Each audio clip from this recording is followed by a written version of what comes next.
Hello, and welcome to the podcast, the one true chapter by chapter podcast going through A Song of Ice and Fire one chapter a week.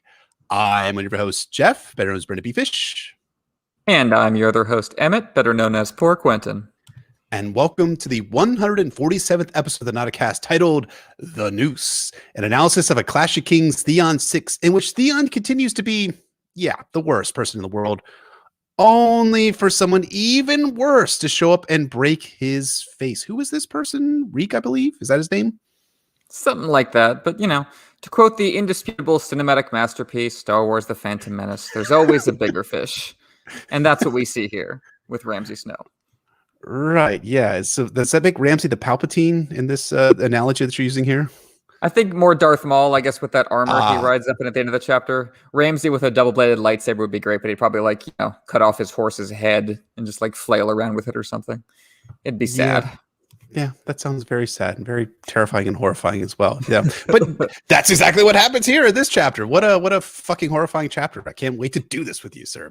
So, as always, this episode is brought to you by our not a small council, our Hand of the King Wolfman Zach, Grand Maester Tim Bob, troubleshooter of systems and designer of circuit boards, Lord Commander of the Kingsguard Mark N, Lord Sir Keith J, Master of Whisperers, Lord Philip the Merciful, Master of Laws, Archmaester June, Healer of the Lesser Poxes, Ragged Michael, Ward of the North, Nelson the Hammer, Prince of Dragonscone, Scarlet, the Other Woman, and Mistress of Whisperers, Lord Micah, the Quilled Lion, Ward of the West, Herald the Golden Tooth, Master of the Banefort, and the Kraken's Bane, Lord James, the Gem that was promised, Lord Jacob Snit, the Hand of the King, Lady Zena of Valyria, Sir Jack, Lord of Sir Arthur Dane, and Prince Rhaegar Targaryen, Sad Prophecy Boys Club, His Grace's High Inquisitor, Sir Frank B., Lawrence, the Prince of Dorne, Kelly, Warden of the Eastern Mistresses of Old Bay of Crabs, Steve the Steadfast, Master of Hounds, the Blue Winter Rose, Knight of Highgarden, Lady Stephanie, Lord Carlos, Lord Andrew the Restless, the Priest of the Drowned God, Sir Sorcedelica, Sugar Tits Dent, the Troglodyte Warrior, Lord Penchant for Nostalgia, Queer Alex, Beyonce's favorite stand, Ambassador of Chromatica, Rainbow Commander of the Ladies and Gentlethems, Holder, the Wait for T-Wow, A.A. Ron, Dampere, Prophet of the Forsaken, and High Priest of Euron Crozai, Lieutenant Glenn, Lord of H-Town, Veneris of House Golgarian, the first for name, Princess of Dragonstone, Mistress of Art, the Overworked, Queen of the Pencils, the Eraser in the first draft, Queen of Monochrome, Devotee the Great, Game of Thrones, Portia's the Realm, Lady Realist of the Seven Kingdoms, Blender Paints, Maker of Drawings, and the Michelangelo of the Teenage Mutant Ninja Turtles. Lord Adam T, Lady Alexander of Tarth, Sir Christoph Logus, Bloody Scorpion of the Red Field, Defender of the Letter of Kim, and the Wolverine of House Corgoyle, Lady Elizabeth, Mistress of Horse, Face, Lesbians, Sir Josh Snow, Bastard Bounty Hunter of the North, Surveyor, Chief of Parties of the Frozen Wastes, Lord Peter, the Dead Shipper Reborn, Preacher of the Poor Fellows, Marshal Harrison, absent shipwrecked in the Jade Sea, Grave Rob Stark, the Cadaver King and Horror of Harrenhal, Olaf, proponent of establishing a feudal, pseudo-democratic system of great councils wherein every count votes, Sir Tim, the Knight who was guided by voices, Lord Nick, Thucydides, Lord of Plagues, Sir Jack, Lord of Sir Arthur Dane and Prince Rhaegar Targaryen, Sad Prophecy Boys Club, Lady Anna, the lovely Castellan, Pat Ironwood, the Blood Royal and Guardian of the Boneway, Lord Charles Tyrell of Highgarden, Lord Paramount the Mander, Defender of the Marches, High Marshal of the Reach, Lord of the South, and the heir of House Tyrell. Luke, Lord of Lone Leaf and the Pillar of Autumn, Master of Zorse, Joe Snow, King of the Metro North and Protector of the Tri-State. Squire Matt S, future Matt S, the one who bring balance to the kingdoms. B-Word, Queen Beyond the Wall, Lord Kyle, Lord Samuel Seaworth, Sir Max, Lord Commander of the Constitutional Guard, Blackberry the Bold, Champion of the Field, Good Times, Lady Ivory Dame, aspiring noble author in the Seven Kingdoms, Lady of Starfall, Wardens to the South, and patron of free-wheeling bisexuals. Lady Jamisa, she who suggests that coconuts migrate, Lord Christoph of Arundel, official ice master and deliverer, the valiant pungent reindeer king, keeper of feisty pants, and prince consort to his ginger sweet love, Queen Anna. And he was our newest small council member last week, but this week I got his name correct. So our newest small council member from last week, whose name is now Lord Sir Septon Ruthers. Thank you to all of our not a small counselors. Thank you, counselors, very much as always. And our spoiler warning, as we say in every episode, we'll potentially be talking about all published books. That is the 5 novels, 3 documentary novellas, histories, interviews, the Winds of Winter sample chapters, as well as the Game of Thrones TV show. Anything and everything. So we have a question from Sir Tim, the Knight who was guided by voices, that we're going to use for our discussion topic at the end of the episode. But here at the top, we wanted to read some of the reviews you all have left for us. We really appreciate those who take the time to write reviews for us. We wanted to read them aloud as a small way of saying thanks. Our first review comes from Atlas, Our Lady of Knowledge, who writes, I had already read this series 3 times before coming across this podcast and deciding to reread it for a 4th, along with the 2 podcast hosts. Their insights are always shedding new light on a series I thought I already knew forwards and backwards, and provide an extra level of depth to a story already full of depth. I have a new appreciation for all the characters thanks to this podcast, and I can't wait for the day Jeff finally admits that Sansa Stark is his favorite character. Well, it's not going to happen. I'm not going to admit that Sansa Stark is my favorite character. I mean, she's a great character. I mean, come on. Like I even said that last week when we did Sansa, right? I'm like, I've newfound appreciation. I feel like I have to like freaking like qualify every single time we have a Sansa chapter. And I just, any day now, folks. Any day now. We're grinding him down bit by bit. She'll be his favorite character before you know it. I just want everyone to, well, I just want everyone to know that in the event that you're in the year 2016, don't ever tweet about Sansa Stark. That's all I have to say about Sansa Stark. And yeah, so thank you, Atlas, for the review. We really appreciate it. It's great that you'll be able to pick on new areas of appreciation for the series. And for me, like I feel the same way when I read Emmett's stuff and I listen to him when I do like the edits of the episodes, that I really appreciate that. Sweet Melissa writes, these guys provide a very detailed analysis of A Song of Ice and Fire. I love that you can tell how much work they put into their research. They know their stuff, and I appreciate their devotion to their craft. That's a really nice short review there. I mean, it is a lot of work, but I enjoy doing the work. Don't you enjoy it too? Absolutely. Like we did ASWAF essays for just on our own, on our lonesome for fun, and doing them together just makes it all the more fun. And doing them for people who love hearing about it makes it the more fun than I could possibly imagine. Yeah, it's a labor of love for sure. So It's so wonderful to read that review. Thank you so much. Lady Veronica, the abandoner of the children at the end of the crossroads, writes, this podcast is poetic analysis, informed discussion, and amazingly relatable commentary on the greatest fantasy series of all time, and I'm pretty addicted to it. It's a shame they're such Stannis haters. I can understand where they're coming from a lot of the time, but they sure do keep the Stannis talk to a minimum.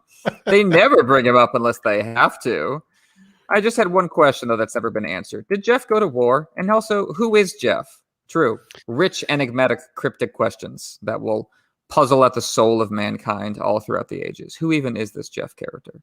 And why does he never talk about Stannis? I don't talk about Stannis. That's true. I never talk about Stannis. Is he in the books? Is he? Pretty sure the show invented him as a character. Right. Not in books at all. Yeah, he's the one that's played by Peter Dinklage. Is my corrected in thinking that's who Stannis is? I wish now. Just to make the Stannis stone face the entire series. No one addressing that it's Peter Dinklage. That would be hysterical. That would be hysterical. So yeah, thank you, Veronica, for the review. That's really awesome. Yeah, I went to war one time, and who am I? I don't know. I'm still trying to figure that out. So what a wonderful answer that was. That was bloody Shakespearean, sir. Well done. Everyone should be having the same mindset. You're always yourself out in the long term. So who are you? Maybe you'll know by the end of your life, but most likely, probably not. So finally for today, Cara Marie writes, that's a little bit dark. Cara Marie writes, I found this podcast while going through some kind of spiritual awakening type thing last year and thought, this will be good, easy listening to balance me out. Wrong. Who would have thought a podcast about a fantasy series could get so deep? I find myself saying along, amen, brother, and meaning it. Not only do these guys dig deep into literary analysis, military/global history, cultural issues, and the human condition, they're also just perfectly matched hosts. Yeah, we are perfectly matched. That's great. Each bringing a clever perspective to the table in their own unique ways. The only thing I question is, how does Jeff talk so fast? It's a mystery. The podcast is truly a joy to listen to. Thank you. Okay, what you actually said is, the only thing I question is, how does Jeff talk so fast? It's a mystery. This podcast is truly a joy to listen to. Thank you. Damn right. We're just gonna take it very slow after that. No, of course, we both speed up when we get excited because we love it. But thank you. So thank you so much to everyone who leaves reviews for us. We read all of them. We appreciate all the feedback. As we sometimes say, reviews are the best way for other people to find our podcast, and more importantly, they make us laugh and smile. So thank you so much. Yeah, I'm never gonna forget the one that called us the Soy Boy podcast and gave us one review. That's probably, I mean, it's a 1-star review, but still, it's probably my favorite review. So it's true, a badge of honor. Absolutely, it truly is. So keep up the reviews. We appreciate them, and a couple podcasts down the way, we might read some more reviews. And for our patrons, our next Patreon-only bonus episode, Already Dead, our analysis of Man of Steel, the Zack Snyder 2013 movie Man of Steel, that is, will be out for all Poor Fellow and Above patrons starting on Thursday, March 26th. But enough about reviews and Patreon. When we last checked in with Theon Greyjoy, he had done some rape, sent Reek out to round up the boys, and murdered some children. But hey, at least the kids weren't Bran and Rickon? No. Let's find out if actions continue to have consequences in this synopsis of A Clash of Kings, Theon 6. Maester Luwin came to him when the first scouts were seen outside the walls. "My lord prince," he said, "you must yield."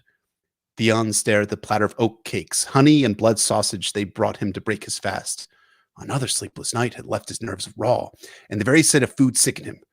There has been no reply from my uncle?" "None," the maester said, "nor from your father on Pike. Send more birds." "It will not serve. By the time the birds reach, send them." Well, this is starting with a completely unexpected outcome, with Theon trapped in Winterfell, cut off from his family, and facing almost certain death. Boy, how did it come to this, Theon? Theon knocks his food aside and gets out of bed naked and angry. He wonders if Luwin wants him dead. No, Luwin serves, but not just Theon. He serves the realm and Winterfell. Now, Luwin doesn't exactly like Theon, but he doesn't hate him either. Luwin is bound by oath to serve the castle and the realm, to counsel whoever holds Winterfell, and now he's counseling Theon to fucking yield, bro. Instead, Theon gets a pile of clothes off the ground and, God damn it, Theon, put your fucking dirty clothes in a laundry basket, for Christ's sakes. He shakes out the dirty clothes and then thinks he needs clean clothes. Wax! Luwin goes on to say that Theon is not going to make it. The Northmen are going to take the castle by assaulting in 100 places, and Balon, his father, is not going to send help. If he's doing anything, and Balon is definitely not doing anything, he's trying to hold the neck. Luwin counsels Theon to ask for mercy from the Northmen, and the maester knows a way. But before Luwin can tell him the way, Theon blushes that he's a big, strong, ironborn guy. Send the birds like Theon commanded, and he wants his armor clean and his garrison information out in the yard. Luwin reluctantly agrees, and then we're down to the yard to hear Theon's battle speech. "The Northmen will be on us before nightfall," he told them. "Sir Roderick Cassel and all the lords who have come to his call. I will not run from them. I took this castle, and I mean to hold it, to live or die as Prince of Winterfell. But I will not command any man to die with me. If you leave now, before Sir Roderick's main forces upon us, there's still a chance you may win free." Theon unsheathed his longsword and drew a line in the dirt. "Those who would stay and fight, step forward." Trent Reznor and Atticus Ross music thumping in his head at how epic the shit he just said was. He waits, but no one says anything. They stand around looking at each other. Theon is very understandably upset that no one wants to be part of his suicide pact and thinks that he's been, wait for it, forsaken, ding, by his family. He'll have to do this alone. But then Wex comes forward, and then Black Lorne and a bunch of consonant and vowel named Ironborn shitheads step forward too. Seriously, their names are like Crom and fucking Warlick. I cannot get over this fact from the Theon chapters, like, of how bad these names are. Not bad, they're also kind of hilarious, but just ugh. Theon has now a grand total of 17 bros on his side, but the 10 that Asha sent are named No. Theon tells them to get lost and go back to Asha. So they all leave, and Theon orders his 17 guys to man the walls. If they survive, he's going to remember them. I'm sure they're all extremely moved. Black Lorne stays behind and tells Theon that the castle is going to fuck them up as soon as the attack is launched. Theon knows this, but what should he do? Well, according to Lorne, kick them all out. But Theon doesn't want to do this. Is the noose ready? It is. You mean to use it? Do you know a better way? Aye. I'll take my axe and stand on that drawbridge and let them come try me. One at a time, 2, 3, it makes no matter. None will pass the moat while I still draw breath. He means to die, thought Theon. It's not victory he wants. It's an end worthy of a song. We'll use the noose. As you say, Lorne replied, contempt in his eyes. Surely Lorne is most concerned about the ethics of using a noose and not some rape, rob, murder, Ironborn reasons, right? No. Wex gets Theon ready for battle by getting his armor on, and then Theon goes to take a lookout from the watchtower. He sees that the Northmen have come and are encircling the castle with probably 2,000 men. And they were in the process of constructing a lot of siege engines, which would build additional siege engines from the woods from the Wolf's Wood. And which houses had come to attack Theon? The Serwyn battle-axe flapped bravely wherever he looked, and there were tall heart trees as well, and mermen from White Harbor. Less common were the sigils of Flint and Karstark. Here and there you even saw the bull moose of the Hornwoods, but no Glovers. Asha saw to them. No Boltons from the Dreadfort. No Umbers come down from the shadow of the wall. Not that they were needed. Soon enough, the boy Clay servant appeared before the gates carrying a peace banner on a tall staff to announce that Sir Roderick Cassell wished to parley with Theon Turncloak. Turncloak? The name was bitter as bile. Theon had gone to Pike to lead his father's longships against Lannisport, he remembered. I shall be out shortly, he shouted down. Alone. Weird that Theon had gone to Pike to do something, but had ended up doing something entirely else. And now everyone was so fucking mad about that. It didn't make any sense whatsoever. Anyways, Black Lauren didn't like the order, thinking that Sir Roderick wouldn't keep his word with someone he thought was an outlaw. And Theon finds this outrageous. He's the Prince of Winterfell and heir to Pike. He orders Lauren to get the girl. Lauren gives him another quote-unquote murderous stare, and Theon realizes that Lauren hates him too. Everyone hates Theon. It's a venerable hashtag mood. He was about to die friendless and alone, so he had to go on living, I guess. Theon heads out to the gatehouse with his ugly-ass crown on, and Theon knows that the people of Winterfell just hate the shit out of him as they watch him go by. When the drawbridge was lowered, a chill wind sighed across the moat. The touch of it made him shiver. It is the cold, nothing more, Theon told himself. A shiver, not a tremble. Even brave men shiver. Into the teeth of that wind he rode under the portcullis over the drawbridge. The outer gate swung open to let him pass. As he emerged beneath the walls, he could sense the boys watching from the empty. He could sense the boys watching from the empty sockets where their eyes had been. Beyond the portcullis and in the market square was Sir Roderick ahorse with a stark banner carried by Clay Serwyn. From the houses were archers, spearmen to the right, and mannerly knights to the left. And Theon realizes that everyone here not only hates him, they all want him dead. Sir Roderick, Theon reined to a halt. It grieves me that we must meet as foes. My own grief is that I must wait a while to hang you. The old knight spat into the muddy ground. Theon Turncloak. I am a Greyjoy of Pike, Theon reminded him. The cloak my father swallowed me and bore a kraken, not a direwolf. For 10 years you've been a ward of Stark. Hostage and prisoner, I call it.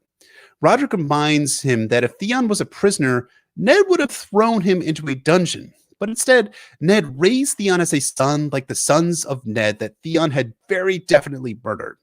Roderick wishes he could kill Theon now, but Theon is here to parley. What does Roderick want? 2 things, the old man said. Winterfell and your life. Command your men to open the gates and lay down their arms. Those who murder no children shall be free to walk away, but you shall be held for King Rob's justice. May the gods take pity on you when he returns. Rob will never look on Winterfell again, Theon promised. He will break himself on Moat Cailin as every southern army has done for 10,000 years. We hold the north now, sir. But the Ironborn really actually only hold 3 castles, and Roderick is taking Winterfell right fucking now. Theon then decides to offer his own terms. Here are my terms. You have until Evenfall to disperse. Those who swear fealty to Balon Greyjoy as their king and to myself as Prince of Winterfell will be confirmed in their rights and properties and suffer no harm. Those who defy us will be destroyed. Young Serwyn was incredulous. Are you mad, Greyjoy? Sir Roderick shook his head. Only vain, lad. Theon has always had too lofty an opinion of himself, I fear. The old man jabbed a finger at him. Do not imagine that I need wait for Rob to fight his way up the neck to deal with the likes of you. I have near 2,000 men with me, and if the tales be true, you have no more than 50. Theon, though, realizes that he only has 17, but he smiles and says he has something else. He signals with his hand to Black Lauren. The walls of Winterfell were behind him, but Sir Roderick faced them squarely, and he could not fail to see. Theon watched his face. When his chin quivered under those stiff white whiskers, he knew just what the old man was seeing. He is not surprised, Theon thought with sadness, but the fear is there. This is craven, Sir Roderick said. To use a child, so this is despicable. Oh, I know, said Theon. It's a dish I tasted myself. Or have you forgotten? I was 10 when I was taken from my father's house to make certain he would raise no more rebellions. It's not the same, Sir Roderick said. Theon's face was impassive. The noose I wore was not made of hempen rope, that's true enough, but I felt it all the same, and it chafed Sir Roderick. It chafed me raw. He had never quite realized that until now, but as the words came spilling out, he saw the truth of them. Roderick angrily declares that Theon was never heard. Yep, and the same will hold true for Beth Cassell as long as Sir Roderick never gave him the chance to finish. Viper, the knight declared, his face red with rage beneath those white whiskers. I gave you the chance to save your men and die with some small shred of honor, Turncloak. I should have known that this was too much to ask of a child killer. His hand went to the hilt of his sword. I'd have cut you down here and now and put an end to your lies and deceits. By the gods, I should. Theon, though, ain't scared of Roderick, but the soldiers that Theon had all around him were a different story. If Roderick has Theon killed, though, Beth is going to be hanged. Sir Roderick's knuckles had gone white, but after a moment he took his hand off the sword hilt. Truly, I have lived too long. I will not disagree with you, sir. Will you accept my terms? Theon said. Roderick has a duty to the Stark, so instead, Roderick offers himself to take Beth's place. Roderick hopes Theon sees that he's worth more than Beth Cassell, but Theon is unmoved.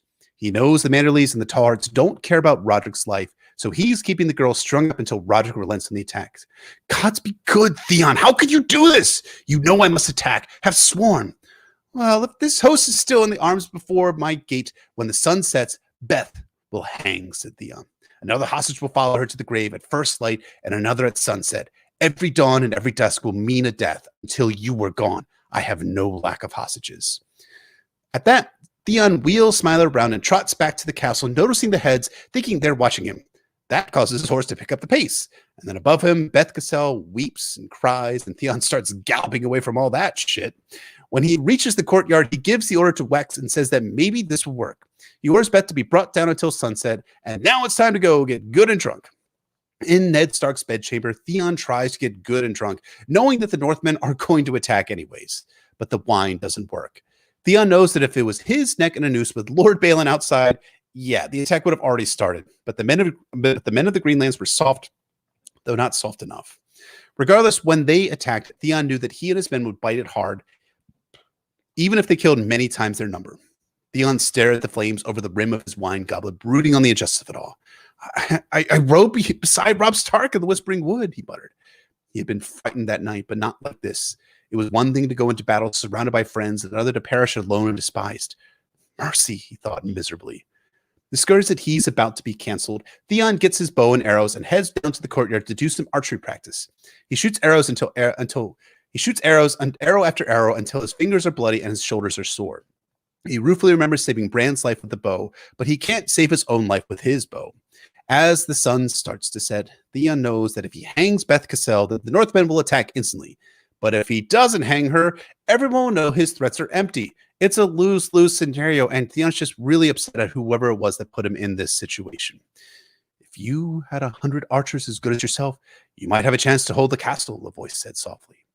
When Theon turned, Maester Luwin was behind him. Go away, Theon told him. I have had enough of your counsel. And life? Have you had enough of that, my lord prince? Theon aims his bow and arrow at Luwin, telling him that he'll kill him if he, quote-unquote, counsels him anymore. But Luwin is unafraid, knowing that Theon won't. Luwin pulls his bow and asks if Luwin would stake his life on that. I am your last hope, Theon.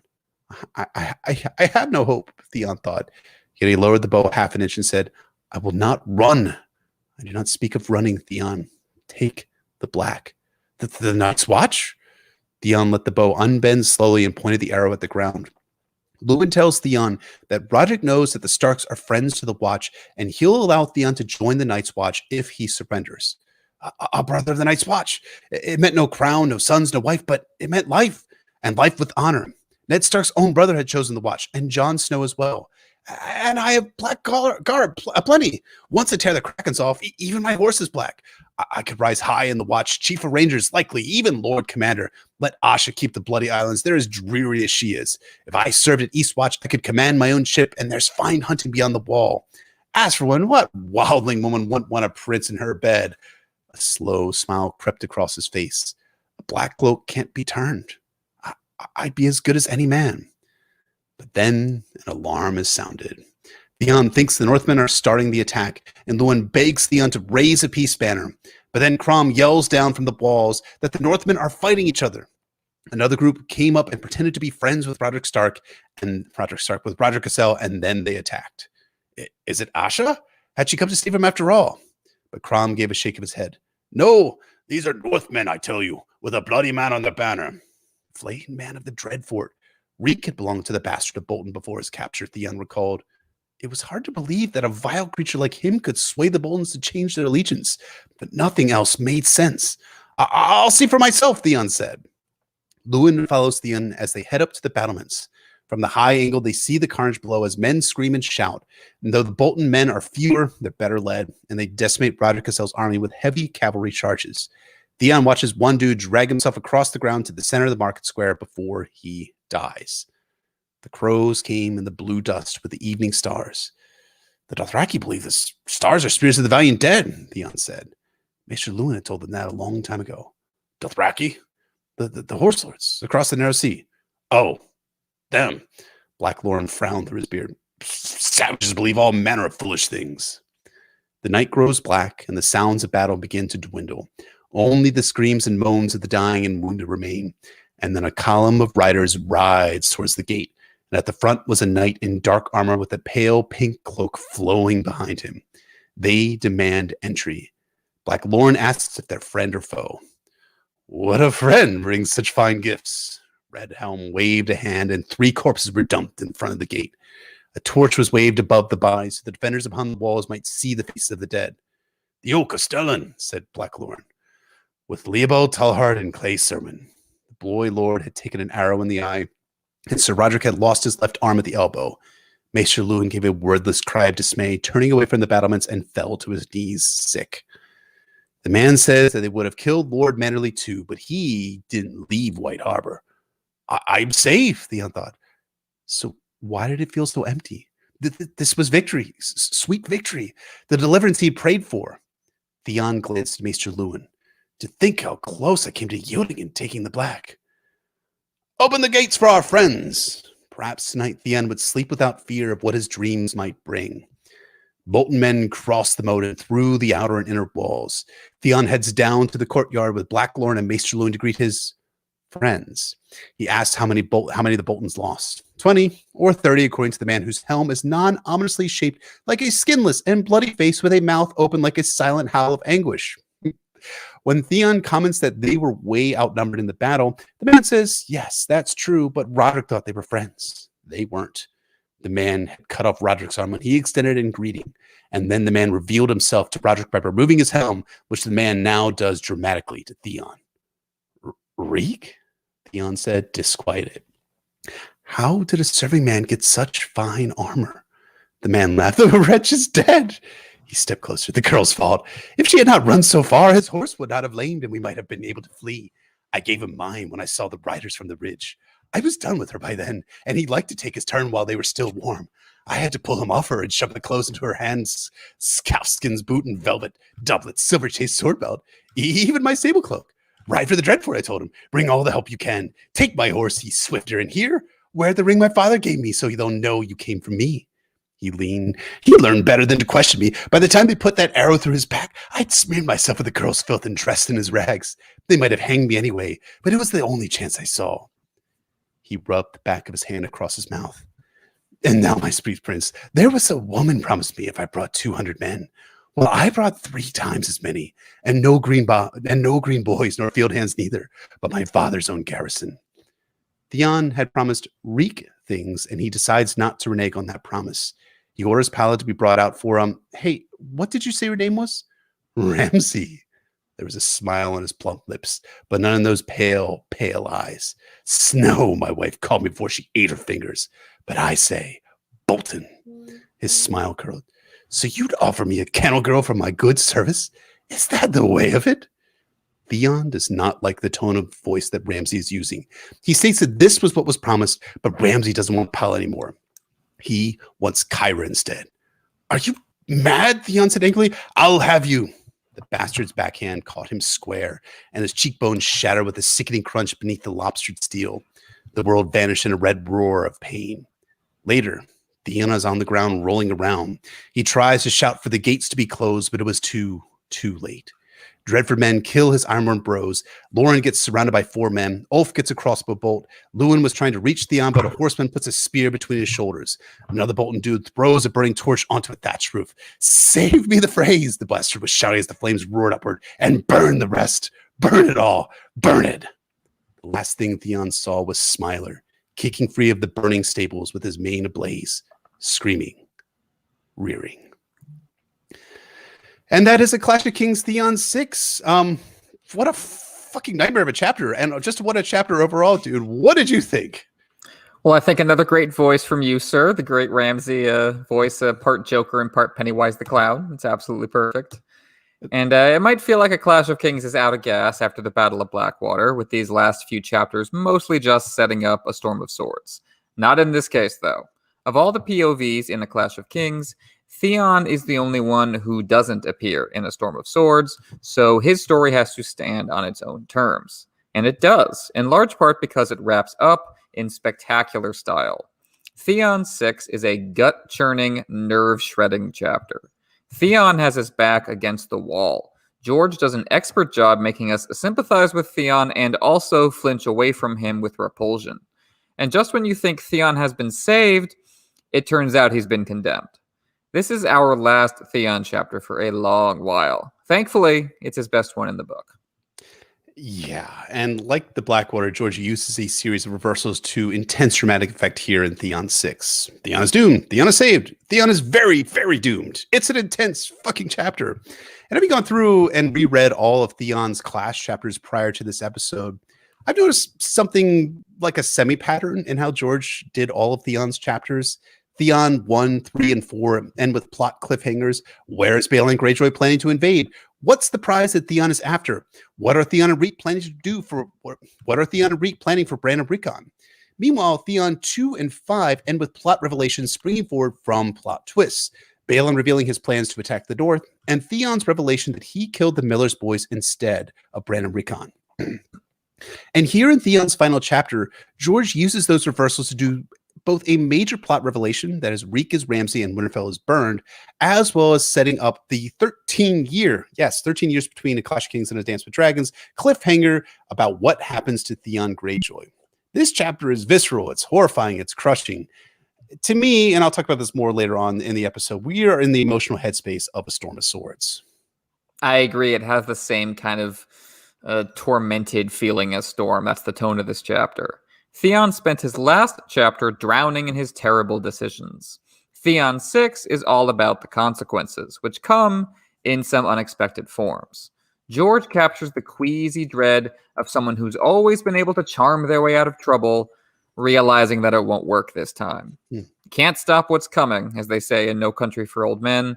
And like your average Cormac McCarthy / Coen Brothers character, Theon is victim of both fate and his own actions. He has tried so hard to be in charge of his own life, but all his efforts have been futile, and now they are backfiring. The opening line of the chapter tells us that scouts have been seen outside the walls, heralds of Theon's doom. We learned in Theon 5 that Sir Roderick defeated Dagmar Cleftjaw and will be marching back to Winterfell with his fellow Stark loyalists. Now that army has arrived. Maester Luwin tells Theon that the game is over. He has no choice but to surrender. Theon, however, is in no mood for sensible advice. His nightmares about his crimes have robbed him of sleep, and even the sight of food sickens him. George includes a blood sausage among Theon's untouched breakfast for a reason, just to remind him of everything he's done. Theon is exhausted, paranoid, terrified, bitter, resentful, self-loathing. He's on the verge of snapping, and he can only take refuge in his feigned authority. He's Cersei at the Blackwater. He's the Mad King near the end. He orders Luwin to send more birds to his father, his sister, his uncle Victarion, demanding they come save him. It's a waste of time. The birds wouldn't reach them quick enough, even if they did want to help him, which they clearly don't, or they would have already. That's the painful truth Theon can't face. He did all this to prove himself a proper Ironborn badass, but his Ironborn family has still rejected him, and now they're abandoning him to his fate. Yeah, and you brought up about like Theon, what he's eating and how he's not sleeping, and something else that reminded me of was from Theon 5, how Theon is just like tormented by nightmares, like seemingly every single night, every single time he closes his eyes. Like he's not sleeping. He's obviously in a heightened sense of anxiety and stress. And of course, all of that is stemming from his own behavior. So we're not exactly sympathetic to Theon, but we do kind of pity him a little bit here. On the strategic side of things, Theon and the rest of the Ironborn invaded the North at the best possible time, with the North divided and already fighting a civil war over the Hornwood lands. Given this division between the North, the Ironborn easily took Deepwood Motte and Moat Cailin and successfully raided the Stony Shore. Then Theon was able to take Winterfell because the castle was under ban, with Dagmar's assault on Torrhen's Square distracting the Northmen. And then, what then? What did the Greyjoys do after that? Let's recall noted military genius Balin Greyjoy's plan from Theon's second chapter. Those who remain behind are the cravens, old men, and green boys. They will yield or fall one by one. Winterfell may defy us for a year, but what of it? The rest shall be ours, forest and field and hall. And we shall make the folk our thralls and salt wives. So what's the next move after taking Moat Cailin and Deepwood Motte and the Stony Shore? What are the Greyjoys doing to secure their advantage in the north? There is no next move. The Greyjoys have simply taken 3 castles and are fucking resting on their laurels from it. The rest of the north isn't yielding, and the Ironborn aren't pressing forward to attack additional castles. I mean, for instance, Castle Sermon is a mere half day's ride from Winterfell. And at no point does Theon think, maybe I should talk with Asha about taking that castle. That would be a good, castle at least to distract someone else from attacking Winterfell. Meanwhile, there's been no movement by Victarion from Moat Cailin to secure places like Barrowton, which is relatively nearby. And Asha, too, as much as I love my girl, has simply stayed in place at Deepwood Motte and hasn't threatened Barrow Island as used just as one sort of strategic advice for Asha to have taken up, which she didn't. The timing of the initial invasion was incredibly fortunate for the Greyjoys, but the rest, it's magical bullshit thinking on Balin's part and dumb shit execution on his lieutenant's part, namely his family. And now with Ramsay Snow dead and the assault on Torrhen Square repelled, the Northmen have rallied to retake Winterfell. This is the opposite of the Lannisters and the Tyrells after the Blackwater. Remember them from last week? They've exploited their amazing timing, squeezing every possible advantage from their victory on the Blackwater. It's also the opposite of what the Golden Company does in similar circumstances with few men when it lands in the Stormlands in a Dance with Dragons. They're taking lightly defended castles left and right and building momentum for Aegon before marching on Storm's End. The momentum of the initial invasion by Balin Greyjoy, that ended at Winterfell. And now Theon is trapped here, Victarion is trapped at Moat Cailin, Asha is trapped at Deepwood Motte, and everyone's out for their blood, but everyone's especially out for Theon's blood because of what he did. At some level, Theon has internalized that, and he has accepted death, as he thinks to himself, I'll not go to my grave in dirty clothes. But on another, more conscious level, Theon is too cowardly and arrogant to face the consequences for his actions, so he lashes out at Luwin. He demands to know if Luwin wants him dead. I feel like Theon wants someone to tell him to his face what a monster he's become. Luwin, however, neither defies Theon nor cowers before him. He is calm, unafraid, which of course only makes Theon angrier. Theon has been trying and failing to express that same self-assurance. Why is Luwin so chill, given what Theon has done? As we'll learn in Bran 7, the Maester is already pretty sure those dead kids aren't the Starks. Now, Theon still murdered those kids, and also several people in the castle, so any affection Luwin once felt for Theon is gone. But Luwin can't hate Theon either, because like Dagmar, he understands why Theon is doing this. As Luwin says in the show, it's all a performance. You're not the person you're pretending to be. Dagmar remembers Theon from the first half of his life. Luwin was there for the second half. They both know him well enough to see through it. Luwin says that he taught Theon everything he could. Writing, math, history. He wanted to teach him more.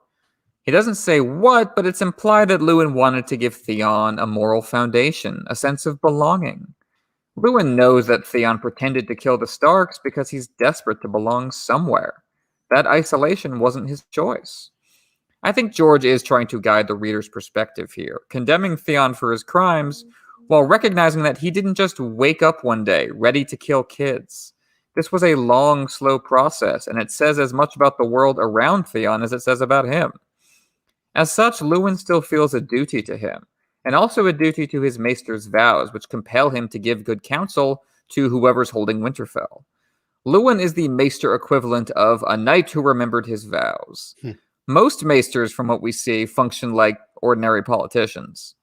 Luwin, like Aemon, is the rare exception that genuinely tries to serve the realm, however they choose to define that nebulous concept. Why is surrendering good counsel?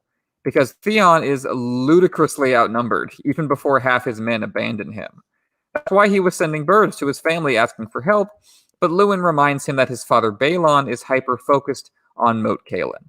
He is keeping Victarion and the vast majority of Ironborn troops stationed at the Neck to prevent Robb from returning to the north. While that is the crucial choke point, Theon is right that this plan does not make provision for the thousands of Northmen left in the north. They are in position to attack Moat Cailin where it's vulnerable. Theon, as he says, could serve a valuable function keeping those troops tied down. The problem with that, as Lewin patiently explains, is that you can't keep them tied down. There's not going to be a lengthy siege. The Northmen will just come over the walls in 100 places at once. Both Balon and Theon's plans have gigantic blind spots because they are motivated first and foremost by pride. Father and son aren't that different. Theon surrendering is the best move he can make, not only for himself, but for the small folk of the castle so they don't get caught up in a battle. Lewin is looking out for their interests. As he told Bran the night Theon took the castle, you're the prince, you gotta look out for these people. And now they're Lewin's responsibility. Unfortunately, Theon has darker plans for the people of Winterfell. He does not think about his responsibility in the same way. I mean, Theon and responsibility is kind of a... Do those concepts go together? I mean, yeah, they don't really intersect necessarily. But you know, that's a great point. It's a great comparison to what Lewin had advised Bran. It's the same advice that Lewin had told Bran, which is just save your people. Like, your primary responsibility is to the people in Winterfell. Protect them as their lord. Lewin says the same thing to Theon here, but Theon does not view his primary responsibility to the people of Winterfell. He primarily views his responsibility to himself first and to himself second as well. There's also a lot of political and military sense in Roderick Cassel aiming for Winterfell before confronting Victarion or Asha. From a tactical perspective, Roderick estimates that Theon is 50 men, and Roderick has him badly outnumbered with nearly 2,000 soldiers. So it'll be a comparatively easy victory than going for Victarion and Asha, who probably have maybe a few thousand under their respective commands. But taking Winterfell and avenging the Starks is a political momentum shift for Roderick Cassel. Much like Stannis and Roose determined to dance with dragons, Winterfell is the heart of the North, and whoever controls it holds political legitimacy over the North. If Roderick takes Winterfell, a foregone conclusion, right? Then he can rally additional Northmen to his cause and aim next probably for Victarion down at Moat Cailin, the gate between the North and the South. As will be discussed at significant length in A Storm of Swords, Moat Cailin has never been taken from the southern causeway, but the northern approach is vulnerable to assault. Roderick will just need a few more men, a political victory at Winterfell, and then Victarion is dead meat, right? Moving beyond the politics and military strategy of it all, I do think the dynamic of Roderick Cassel versus Theon from this chapter is some understated awesome writing by George here. Why? Because Roderick is a sympathetic character. The northern cause is a sympathetic one, whereas the Ironborn are just unsympathetic assholes, and their causes additional unsympathetic assholery. So we're rooting for the Northmen to come in and scour their lands clean of the Ironborn. But on another level, Theon's reckoning is not rooted within the context of geopolitics, but rather personal abandonment by his family. I don't think we're meant to sympathize with Theon's actions in A Clash of Kings. George goes to great lengths to show his fucked up actions in nearly every chapter. And I don't think we're meant to exactly sympathize with Theon's mindset either, with his misogyny, shallow, rapey thought process. Instead, I think George finds the emotional core which garners Theon's sympathy from his reckoning that he's been abandoned. And it's not simply that he's been abandoned for geopolitical reasons, but because he's Theon, the son that Balon doesn't really want. The boy Ned Stark, quote unquote, raised his son, as Roderick Cassel will later claim, but Theon subconsciously knows the truth. Ned was cold and distant to him because if Balon did more Balon shittery, which was bound to happen, Theon's head would be on the chopping block. That perspective refracts outwards, and he has plans for both the residents of Winterfell and for his own life, provided he can find some good enough bros to stand the ground of Winterfell with him, right? Yeah, about that. Having rejected surrender, Theon has to now make the case for fighting on to his men, which he doesn't even really bother to do. Instead, he all but acknowledges that they're screwed and that they can either run or die. He draws a line in the dirt and asks them to choose. On one hand, I appreciate Theon being blunt and direct, allowing them to make their own call. On the other, what a ludicrous performance this is. Theon does not acknowledge that he led them into this hopeless situation with no plan to extricate them other than demanding his family do it. He never had anything to offer, no reason to be seen as prince, other than his endless assertions that he already was one. So no one crosses the line. Even in his thoughts, Theon can't bear to face up to responsibility. He blames everyone else for leaving him, his father, his sister, even Reek. Theon is so detached from reality that it would be easy to detach from him, in turn, except that George writes his POV so intimately. We feel every skin-crawling second, quote, beneath the great gray walls and hard white sky. Anyone who's ever experienced public humiliation, which I think is most people, knows how time seems to slow, your brain soaking in every miserable detail. Theon feels like he's drowning. Isn't that appropriate, given that the source of the cultural divide here is that he's not drowned enough, not a proper Ironborn man? He's drowning in his own alienation from the old way.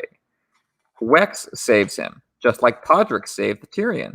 There are many parallels between this chapter and the Battle of Blackwater. I think that's deliberate. It's the climax of the South in Clash of Kings and then the climax of the North, and they're very similar.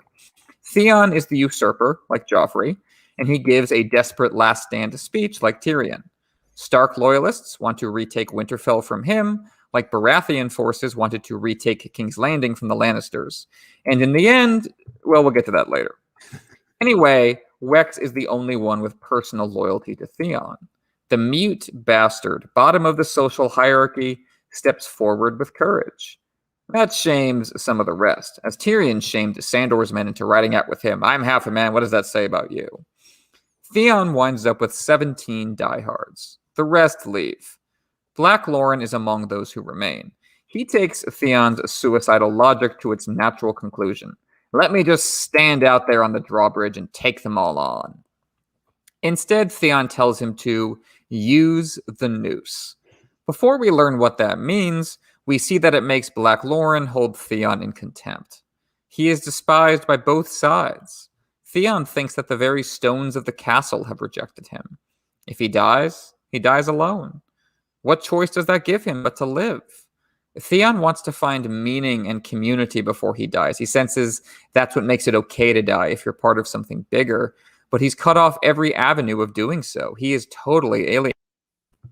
I mean, he's basically, is it Sideshow Bob? Because I don't watch The Simpsons, the guy who's stepping on the rakes. That's basically like Theon here at every single moment.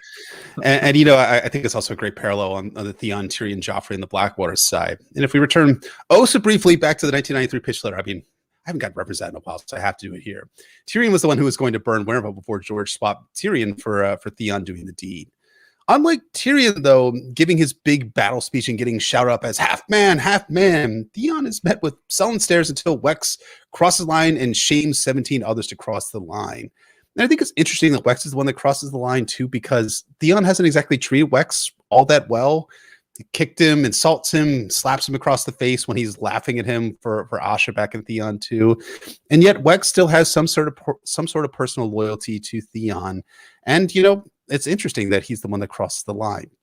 I mean, for all of, I think that there's something to take away from that distinction of battle speeches and what their subordinates do, though. For all of Tyrion's faults that we've covered extensively in A Clash of Kings, of not weaponizing his underdog status, he still engendered enough respect to have his men chant his moniker and then ride with him and on one last charge out of the gates. Yet barely a dozen dudes end up crossing line here to die for Theon. One thing that comes to mind about Tyrion is that he's offering his men something to fight for, their homes and their city. Plus, Tyrion can plausibly argue that there's a small chance of victory at the Blackwater if they sweep Stannis' men off the north bank of the Blackwater. But at the same time, Bronn and Jacelyn both told Tyrion that the gold cloaks and sellswords that he had hired would kill for him, but they wouldn't die for him. So if there's one very small positive thing to be said for Theon here, his men are willing to die for him here at Winterfell. But what exactly are they dying for here? They know the castle, a castle they're not emotionally invested in like Theon, is going to fall to the Northmen. But 17 guys are willing to die for it. What I think is actually occurring is that these Ironborn morons get shamed by Wex, and their honor, such as it is, requires them all to die. I don't think that's actually a good thing. Die for your city, family, and home? Okay. Die for an ideal? All right. Die because your honor is on the line in such a way that your death will not even be remembered in a song and story like Black Lauren once? Probably not what I necessarily would go for. The thing is that many Ironborn are in complete The thing is that many of these Ironborn are in complete earnestness about the old way, about paying the iron price, and what is dead may never die. And that stands in contrast to what occurs in season 2 of Game of Thrones. If you all remember that scene from the Throne show, it's quite enjoyable, but it's an entirely different dynamic. Theon poses a being of the old way, giving some stirring speech, but his Ironborn fellows are a bit more cynical about this old way Ironborn bullshit. When Theon yells at his Ironborn bros, they play along, joining Theon in his heroic last stand. Then the whole thing is played for laughs as Dagmar Cleftjaw whacks Theon with his spear butt and leverages Theon for safe passage from Winterfell. In this, the Ironborn don't distinguish themselves from the normal Craven. In this, the Ironborn don't actually distinguish themselves from the normal Craven way of Westeros, and the old way is just for show. Still, in the earnest version here in A Clash of Kings, is the old way any better if it's believed earnestly? Dagmar Cleftjaw, who is a merged Dagmar / Blacklorn / Gelmar character of the show, still helps Theon murder the Shepherd's Boys in season 2 of the Thrones show. Posers, true believers, or cynics, if the end state is the death of the innocents, it's just not a good ideology all around, is it? I think you hit on something important there, because when the ideology in question demands you do things like this, it doesn't really matter whether you do it cynically or whether you do it earnestly. Like, either you're a coward or you're a true believer doing something terrible. There's really just no good options. And the only way is to, I think, get outside the old way entirely, which Theon has struggled to do, of course. And that's going to be something more kind of Asha works directly on as we go forward in the series. Mm-hmm. George then shifts our focus to the other side of the struggle. The 2,000 or so Northmen come to retake Winterfell in the name of the Starks. This army is evidence of the political strength of the Stark name. There is seemingly no member of the family left in the north. The Ironborn invasion has destabilized the region, yet Sir Roderick was able to gather all these. At the same time, you can see the impact the war has had. No Glovers are here because Asha took Deepwood Mott. No Umbers because the Great John took every man of fighting age with him. Barely any Hornwoods because of the inheritance crisis we saw unfold in Bran's chapters. All of this matters because while Saul has more than enough men to defeat Theon, he winds up not having enough to defeat Ramsay. For the first-time reader, though, this army looks formidable, especially because they are animated by murderous hatred toward Theon. You can feel them all hunching forward, just ready to get him. As Theon rides out to meet them, the ugly crown on his head doesn't prevent him from shivering as the winds of winter cut right through him. He feels the eyes from the heads on the walls staring down at him. Sir Roderick has archers watching his every move, a line of knights from White Harbor ready to ride him down. Theon knows many of these men. He's partied with many of them, but he knows that will not save him. The fact that they know him so well makes them hate him more, not less. There is a sting of betrayal that isn't there with, say, Asha or Dagmar, who are strangers to these people. Theon was friends with these guys, and now they have become foes. Theon addresses that right away, saying it grieves him to meet Sir Roderick as an enemy. On one hand, this is an empty courtesy, and a galling one. If Theon didn't want Stark loyalists to be enemies, maybe he shouldn't have invaded the North. On the other, Theon does mean it at some level. His goal was to gain acceptance from his Ironborn family. He had tunnel vision. He didn't think through how the Northmen would see him until it was already too late. He remembers miserably how he was sent to Pike as Robb's emissary, to bring Ironborn longships to bear against the Lannisters. It seems like 1,000,000 years ago. It seems like he was a different man. How has everything got so turned around? As Tyrion says in A Storm of Swords, it goes back to our parents. We dance as puppets on their strings, and our children will one day take our place.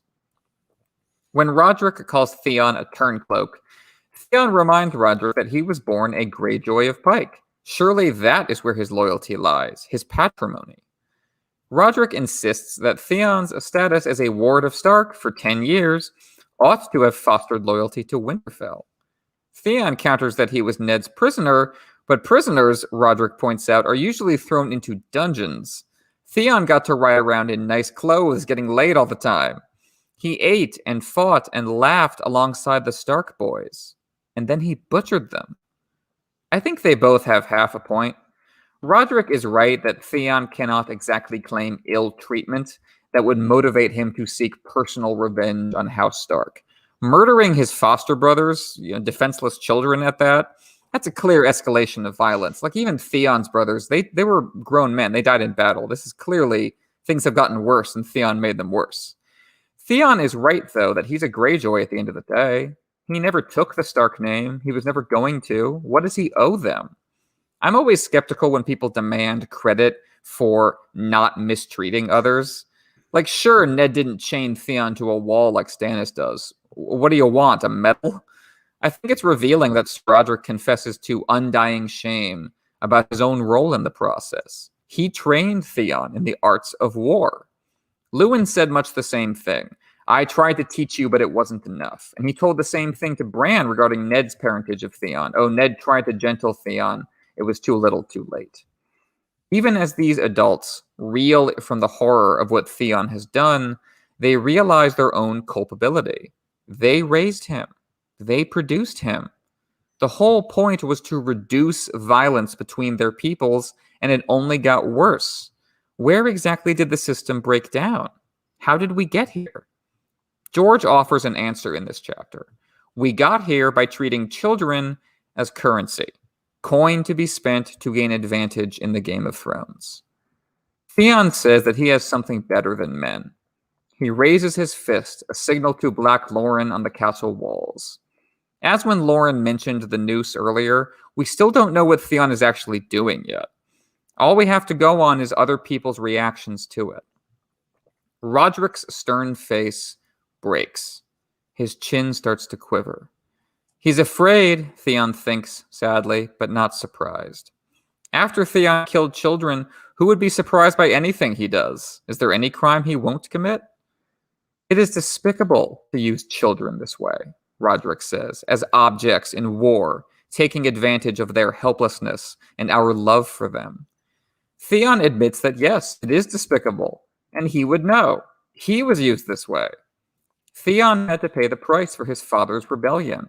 Whatever lessons Balin was supposed to learn from that did not take hold. He just waited for Ned and Robert to die, and then he resumed his war with no thought for Theon. The Game of Thrones made no room for Theon Greyjoy. Even if he had conducted himself better, he would still have no place to call home. He was ripped from his home as a child and exiled as a stranger in a strange land, all too aware of the death sentence hanging over his head. Was he treated well at Winterfell? Sure. They never put a noose around his neck. But it was there, he says. He felt it all the same. To me, this is the most poignant moment in Theon's Clash of Kings chapters, in which George reveals the callous politics that have shaped his psychology.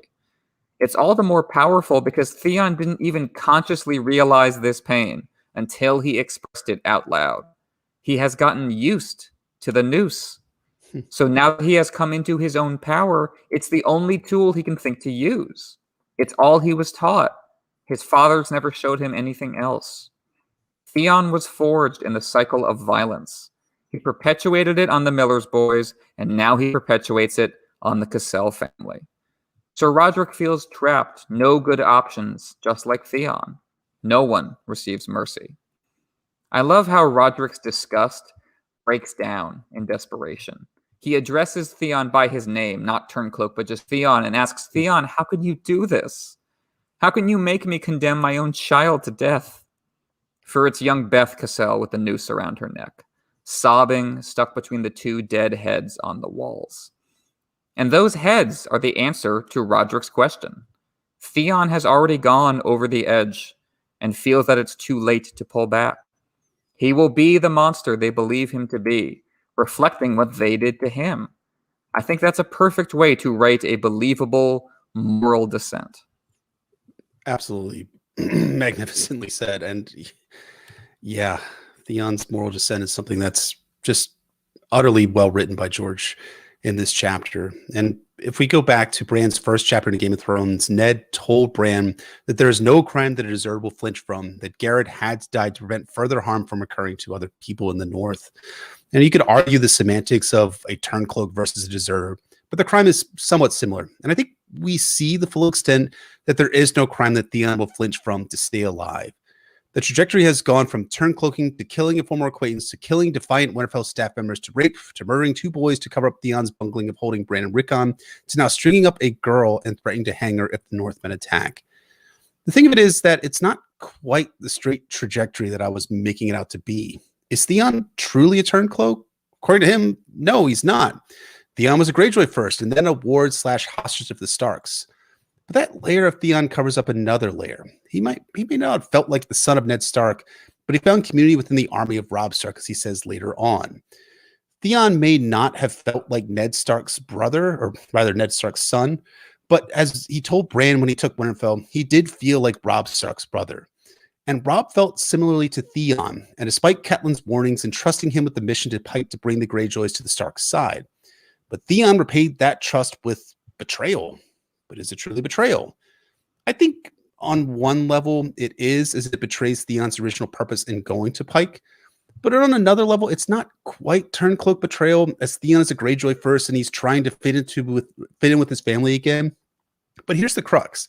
We could argue about the naming convention of whether Theon is a Turncloak or a Greyjoy or a Stark or whatnot, but that's not what gives this scene emotional heft. It's rather that Theon feels like his identities are being torn up inside. On an emotional level, he believes that he betrayed Robb, and on an emotional level, he believes that he's also a Greyjoy. But also, on another emotional level, he knows that the Starks never trusted him and viewed him as a prisoner. That's very complex. And on the emotional level, Theon also knows that his father never accepted him as a son, and that his dad isn't coming to save him because of that fact that he didn't think of him as his son. That's the framing for what you identified so well, that Theon is willing to do any foul deed, and that was shaped by this and by his own experience, coupled with his cowardly, brittle shell of masculinity, which was also forged by the fact that he didn't have a father figure to teach him how to be a man. The former rootlessness led to the fragile hyper-masculinity compensation, and both feed toward atrocity here and in previous Theon chapters. And ultimately, they have led him here to where he's trapped inside his emotions and inside the castle of Winterfell. So here we are. Theon has put a crying little girl in a noose and forced her father to watch. And it was all for nothing, as he himself realizes. Beth Cassel is not an important enough hostage to restrain the Northmen. No one inside the castle is. Moreover, whether he hangs her or not at nightfall, the Northmen will immediately attack. Holding Beth won't work. For the same reason, holding Theon didn't restrain Balon, because Balon didn't care about Theon. The logic animating the hostage system has broken down. Theon reflects on how he saved Bran's life with his bow, how he rode into battle at Robb's side. That's how it should work, friendships leading to alliances. As you say, it didn't really work with Ned, but on the level of Theon's generation, he actually was starting to forge those bonds. He'd been frightened at the Whispering Wood, but this is worse. It is one thing to die with friends. It is another to die alone. Again, these are now the stakes of Theon's story. He has already jumped headfirst into hell. Nothing he can do about that. The question now is whether he's ever going to be able to find acceptance again. As I said, George traps the reader in Theon's head. We can feel the sensation of no exit. All you can do is wait for your doom to arrive. The shadow of the broken tower reaches out for Theon like an arm, like a sundial marking the countdown to his final sunset. That shadow is also just some powerful foreshadowing, showing what will happen to Theon once the shadow actually touches him, when he's truly confined to a dungeon within the Dreadfort. And I was rereading the first Theon chapter earlier today, and Theon makes mention of the Towers of Pike, going into the backstory of how once Pike was one great landmass, and then tens of thousands of years of waves beat against the land, turning that single landmass into 3 islands with castles and towers at the highest points. The point from that chapter was that Theon was looking forward to being within the shadow of those towers, how he longed to be quote-unquote home. But home on Pike proved less than ideal for Theon, and his father all but rejected him in favor of Asha, thinking him more Stark and a Green Lantern than a Greyjoy man of the old way. So now here, Theon is home again, but the broken tower of Winterfell has a shadow reaching for him. So he's not precisely home either. For Theon, the sense you get from this chapter is there is no home for him. And the shadows of Winterfell and Pike haunt him and reach out for him until he's in a place where there is no light at all. The shadow that is the dungeon in the Dreadfort. Yeah, that's perfectly put. It's so terrible when we get there. But ironically, in this chapter, the color black also represents potential deliverance for Theon. Luwin emerges again to urge Theon to take the black, join the Night's Watch. Theon's reaction is really well written, capturing the complexity of his character. On one hand, his yearning for a fresh start is achingly sincere. A black cloak can't be turned. I'd be as good as any man. The watch represents an escape from the torments of identity in a civil war. Theon is willing to give it all up. No crown, no sons, no wife. Asha can have the Iron Islands. He'll tear the Krakens off his clothes. That's quite the image. On the other hand, that image also reveals how shallow and thoughtless Theon remains. He is so eager to avoid a reckoning, he'll just swap out his entire life. He is still so delusional about his status that he promptly imagines he'd wind up captaining a ship, or probably the Lord Commander, and seducing wildling ladies as a prince, even though he's no longer a prince. Moreover, we know he's not exactly right about the Night's Watch. Black cloaks can be turned, just look at Mance, and who you were in your old life still counts. I bet Theon would still be kind of a pariah when he got to Castle Black. Mm-hmm. So while I relate to the rush of feeling that Theon experiences, the possibility of flipping off both sides and starting over somewhere else, that's very alluring, but the blind spots that have led him here, they haven't been challenged. And you know George means to challenge those blind spots because as soon as he introduces this possible path for Theon off to the Night's Watch, he snatches it away. As George writes it, the news of a twist in the battle shatters the daydream, and Theon has to face his new reality.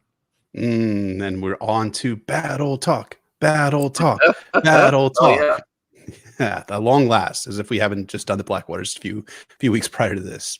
And also, like the Blackwater, George has built up the showdown at Winterfell for so long that when it finally breaks, you can just feel the tension gusting out of the outbreak of this battle. And also, like the Blackwater, this is a moment where salvation for Theon comes as a major twist in the story, both for the plot and for Theon personally. But it's also a twist that's been well foundationed by George. And I figure we might as well just start there and recount some of the things that lead to this point. So starting in Brand 5, Roger Cassell turns up with the prisoner Reek, who had been captured during a skirmish with Ramsay Snow and his Bolton men near the Hornwood Forest. Reek, who you'll be shocked to find out is actually Ramsay Snow, then is carried back to Winterfell and locked in a dungeon to await Robb's judgment. Then in Brand 6, Theon takes Winterfell and brings Ramsay into his service after he swears an oath to him and Balon Greyjoy. Theon 4 has Ramsay accompany Theon and his hunting party looking for Bran and Rickon and offering a way to get Theon out of the jam of not finding Bran and Rickon, namely killing the Miller's boys and posing them as Bran and Rickon. Theon 5 has Ramsay killing the Ironborn who are witnesses to the murders, and then Theon dispatching Ramsay with Stark Silver to find some quote-unquote good boys to aid Theon. And then wham bam, they show up here in Theon 6 to save Theon Greyjoy. So that's basically the published narrative. Let's turn to some other things we know, some subtext here, and game out what was going on between Theon 5 and Theon 6. So in Arya 9, the chapter which occurs right after Brand 6, has Roose Bolton taking ownership of Harrenhal, establishing a place where he can receive and dispatch ravens. Alongside of this, Roose begins plotting the Red Wedding with Tywin Lannister. This is where the chronology gets a little bit finicky and tricky here, but the Freys find out about Robb and Jane in Arya's 10th chapter in A Clash of Kings, and let's assume that the Freys decide to join in with Roose's planning for the Red Wedding immediately after that.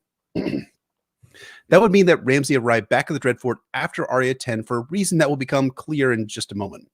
When Ramsay arrived at the Dreadfort, I think what happened was that he found out that Roose had taken Harrenhal, and he sent a bird to Roose Bolton to find out what to do next. Roose sends back a bird instructing Ramsay to sack Winterfell, but to take why take the Waters Frey alive? 2 reasons, carrot and stick. First, to keep the 2 sons of Walder Frey alive as a token of Bolton friendship. Secondly, as a threat to Walder Frey that if he goes sideways on Roose, that he has his sons, as Catelyn knows just prior to the Red Wedding. Bolton had made a toast to Lord Walder's grandsons when the wedding feast began, pointedly mentioning that Walder and Walder were in the care of his bastard son. From the way the old man had squinted at him, his mouth sucking at the air, Catelyn knew he had heard the unspoken threat. Alternatively, so if I actually fucked up the chronology of everything on when Theon 6 occurs in relation to the Freys joining with Roose and planning the Red Wedding, it might be that Roose has ordered the Frey boys secured so he can use them as a bargaining chip to bring the Freys into the Red Wedding conspiracy. So why do I think Ramsay and Roose plotted the sack of Winterfell together?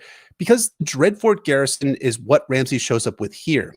And I really cannot imagine them going along with Ramsay to Winterfell unless they had the express authorization of Roose Bolton here. I mean, just look at how Roose Bolton's underlings are treated by Roose in Arya 10 and how he just intimidates the living shit out of his people. So yeah, they're probably operating under Roose Bolton's authority. Anyways, that's actually just preamble to the battle itself. For Ramsay here, the primary mission is Winterfell, and it's icing on the cake that Roderick Cassell arrived first, but not before they've launched the attack. So, into the battle. Ramsay arrives with about 400 Bolton troops under his command, meaning he's badly outnumbered by Roderick's 2,000. The numbers alone should dictate an easy defeat for Ramsay, but he has a force multiplier in hand, a surprise betrayal of the Stark cause. As Ramsay recounts towards the end of the chapter, the Boltons showed up playing as friends of Roderick Cassell. Ramsay himself approached Roderick on horseback, and when Roderick extended his arm out in greeting, Ramsay unsheathed his sword and chopped his arm off.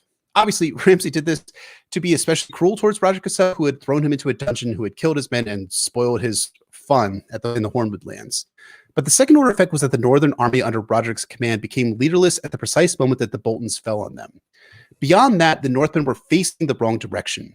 They were preparing to attack Winterfell, and the Boltons attacked from an angle that they weren't expecting, and they also posed as friends initially. In my estimation, Roderick's inability to recognize the threat from the Boltons is sympathetic, and yet really foolish. Roderick probably welcomed the Boltons, thinking that having more men would help him in taking on Victarion at Moat Cailin. To me, that's, to use a football analogy that everyone's going to love so much, it's a receiver turning his head upfield prior to securing the ball. Roderick had gone to war with Ramsay before, killed Bolton men, and killed Ramsay too. And Roderick should have been wary of the Boltons showing up and should have had his hackles up. Instead, he dies, and the Boltons charge into the now leaderless Northmen, killing them quickly with a shock cavalry charge. And Roderick's Northmen, despite their superior numbers, get routed and are unable to form effective shield walls to repel Ramsay and his cavalry. The Boltons use their advantage in surprise to make the Stark loyalists leaderless, and then exploit their advantage by repeated assaults against the rest of the Northmen, many of whom are facing away from the direction of the attack. Theon notes that the Dreadford men are better led, which, Roderick is now dead. The end result, though, is that 20 to 30 Bolton men are killed, a roughly 5% killed in action rate, but the Stark loyalists are almost entirely annihilated. Great job laying that out, sir. I think you make it clear with all those factors how Ramsay is able to overcome what is a pretty significant deficit in numbers, but the shock, surprise that they're facing the wrong direction, that he has this cavalry force, it all adds up to a really clean victory. Yeah, only your 20 or 30 at the cost of hundreds and hundreds of the opposition. Ramsay definitely takes Sir Roderick down. And this ambush comes as a shock to the reader, even though we saw Theon send Reek out to recruit men in his previous chapter. As Theon said in that chapter and reiterates in this one, counting on the Boltons to switch sides to the Ironborn on Reek's say-so was the longest of long shots.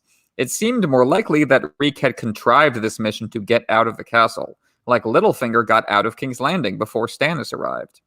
But just like Littlefinger, Reek came back with an army after all.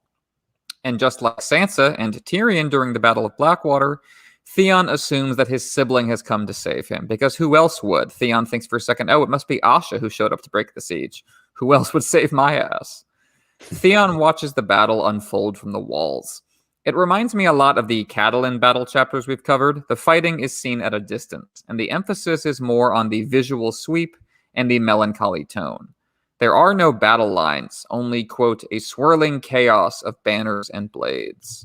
The inn burns as the setting sun paints the winter town blood red. A wounded man drags himself toward the well, but dies before he can reach it. Theon can't tell which side he was on. As in Tyrion's final chapter, the symbols that separate one side from the other fall away, and you are left with the blunt material facts of death, which claims everyone in the end. What happens after we die? By definition, no one knows. Everyone projects their own shadow on the brick wall of mortality. As night falls, Theon remembers something Luwin told him. The Dothraki believe that the stars are the spirits of the valiant dead. Nature does not know extinction. It only knows transformation. Death is not an ending. It is a door that opens. We are spirits. We are eternal. That's one perspective. The other perspective is represented by the gathering crows circling above the battlefield. Men are meat. We rot, and our pretensions rot with us. We all have death in common, but that alone doesn't break down the borders we erect between ourselves. Luwin passed on part of a different culture to Theon. He learned this about the Dothraki, he thought it was interesting, and he told Theon. Theon remembered it. But Black Lauren, when Theon says it, he rejects it. He says, the Dothraki, they're just savages. They believe all number of foolish things. Ironically, this is also how the mainlanders of Westeros talk about the Ironborn. And it's also how the Dothraki talk about everyone in Westeros. Everyone squints suspiciously at those distant figures over there across the water. And you invent all kinds of barbarianism in your head, and you project them into the other. Theon's story is the product of these cultural tensions, the way in which he is not welcome in the North nor the Iron Islands, seen as suspicious, seen as other by both sides. If only we could recognize that we have more similarities than differences. The same will apply to the wildlings in later books. Alas, for Theon, this little revelation comes too late to save him. Mm-hmm. As great as this chapter is throughout, the part everyone remembers is the full heavy metal reveal of Ramsay, the bastard of Bolton. It kept him in my mind all through the long wait for A Dance with Dragons. I remembered him when he came back in Dance. I was ready to jump back in. He emerges from the fog of war like a bat out of hell, wearing armor shaped to look like a flayed man screaming in torment. He is the Dreadfort banner brought to life, the embodiment of punishment and pain. Again, there's an interesting parallel and contrast to the Battle of Blackwater. That battle also ended with someone in distinctive armor showing up to sweep away the besieging army. But while Renly's armor was beautiful, Ramsay's armor is horrifying. It's the nightmare instead of the dream. That's well put. And I think, too, I had a brief flashback to the battle by the God's Eye from Arya's 4th chapter in Clash of Kings when Amory rode up to the Holdfast. A column of riders moved between the burning buildings toward the Holdfast. Firelight glittered off metal helms, spattered their mail and plate with orange and yellow highlights. One carried a banner on a tall lance. Arya thought it was red, but it was hard to tell in the night with the fires roaring all around. Everything seemed red or black or orange. There, Arya was able to understand that these guys were not friends of the Night's Watch and able to see that their end goal was destruction for its own sake. And Yorn wasn't about to open the gates to Emery Lorch for inspection to determine if they were rebels or not. That, unfortunately, is not how Theon is going to operate here. Alas, if only he did, because Ramsay, also unlike Renly in his armor, Renly's ghost, Ramsay is not actually here to save the day. George hints at that right away when Ramsay refuses to answer Lauren's question, are you a friend or a foe? Instead, the man that Theon calls Red Helm shows off his gifts, the bodies of the Stark loyalist leaders, Clay Serwyn, Leopold Tallhart, and Sir Roderick. Lewin is sick with dismay. We might be about Clay, who was only a boy, and poor old Sir Roderick, trying his best for the Starks. No wonder Theon feels so empty in spite of being delivered. It feels so wretched and wrong, just like his quote-unquote victory on the stony shore. He's made his deal with the devil. You can really feel the doom of all these decisions settling on reread. Theon thinking how close he came to taking the black, hoping that tonight at last he'll sleep easy, if only. Red Helm hasn't come to save Theon from his nightmares. He's come to make them real, punishing him for the murders they commit. As he says, everyone makes the mistake of thinking he's their friend. Sir Roderick made that mistake, and so did Theon. Sir Roderick held a friendship to Red Helm, assuming the Dreadfort men had come to join the siege. Red Helm promptly took Roderick's arm off, and then showed the old knight his face. He shows that face to Theon now. This is where George's writing shifts into overdrive. I get why the show didn't adapt the Reek Ramsay twist, confusing on the page. But it's one of my favorite twists in the story, because of how many narrative strands it brings together, how much is paid off all at once. As you laid out so well earlier, Reek has been in the background all through the back half of A Clash of Kings, crossing from Bran's POV into Theon's. It might have seemed suspicious that the bastard himself was killed off screen after being built up, but hey, we've had Reek in his place. Maybe this was the character we were supposed to be paying attention. Now we realize that George never killed off the bastard at all. He's been showing us Ramsay the whole time. Now we know what kind of man he is. He's the kind of man unable to control his sadistic urges, so that he kept hunting, raping, and flaying women even after moving up in the world. acquiring something to lose. He's the kind of man who would betray his only companion on a dime, dressing the original Reek in Ramsay's clothes so Roderick would kill him instead, sparing the man he thought was Reek as a witness. Ramsay is the kind of man who would smear himself in shit to survive, improvising his way to Theon's right hand, promising him support in order to escape the castle, and returning to wipe out his enemies in the north, who have conveniently gathered all in one place for him. Seen in full, this is a remarkable rise to power, fitting in with everything else going on like a missing puzzle piece. How did Ramsay get away with it? So many factors made it possible.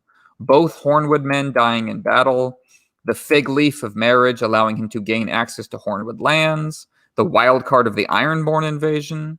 Ramsay has been the villain of the whole northern plot of A Clash of Kings, hiding in plain sight. That's so well put, and I think it's like the reveal of like a monster at the end of the story, where you think like for so much of the story that the bad guy has been out in the forum. It's like The Usual Suspects, not to ruin my favorite movie of all time, but you think that one guy is the bad guy the entire time, and then you realize at the very end of the movie, you're like, oh my God, like this is the reveal of the actual villain of the story. And I think too, when we're talking about another factor that allowed Ramsay to operate the way that he did, is that Roderick never had seen Ramsay, never even heard of him before he showed up in telling at the harvest feast at Winterfell in Bran's second chapter. Lord Bolton has never acknowledged the boy so far as I know, Sir Roderick Cassell said. I confess, I do not know him. Danilo Hornwood had said that Roose had hidden Ramsay from plain sight, probably never bringing him out when the other lords visited. It's ruthlessly clever on Roose's part, because he probably utilized that old noble stigma against bastards, the same stigma that kept Jon at the squire's table during Robert's feast, as Cersei had told Ned that they tried to hide their bastard from her and from the royal family during that feast. And now that ruthless cruelty pays its evil dividends here. Few knew what Ramsay looked like outside of the Dreadfort, and those that did know him are dead like Danilo, are deceived like Roderick, and the reader too. And that allows Ramsay to take violent control of his identity on the public stage here. The bastard cut down Roderick, the man who spared him, and then showed the old knight his face. Even as Ramsay describes that, he does the same thing to Theon. So George is compressing 3 revelations: Roderick's, Theon's, and ours. All of us realize at once that we've been tricked. Roderick and Theon were tricked by Ramsay, and we were tricked by George. We struggle to keep up. This passage is so devastatingly effective because of how quickly it moves. As we process that Reek was Ramsay all along, he demands his prize from Theon, a woman, in exchange for his military support. Ramsay makes Theon culpable in his own downfall one last time. Even after learning what kind of man he's dealing with, Theon is still willing to turn poor Paula over to Ramsay to suffer rape and mutilation and murder. Theon describes Paula as a pound of flesh. George is drawing from Shakespeare here to emphasize the dramatic stakes at work. Theon has sold his soul, becoming the monster he thinks he must be to win the game. That's what makes this scene such a perfect nightmare. It's not just Ramsay steamrolling Theon, it's Ramsay making Theon more like him. That process will only continue. Ramsay sheds the skin of Reek only to force Theon to accept that name as his own. The abuser makes his victim complicit. You are stinking, worthless, you deserve what you get. Theon breaks in the face of torment from without and within. Ramsay takes advantage of his guilt and self-loathing. Ramsay did all this to be seen as a true member of his family, a true Bolton. Isn't that why Theon did everything he's done? To be seen as a Greyjoy? To have a place? Ramsay represents the full extension of that logic. He will do anything to anyone in order to be the man he believes he is supposed to be. Those pale eyes are so chilling as he describes how he starved his wife to death after she called him a bastard. He took her castle and he kept climbing.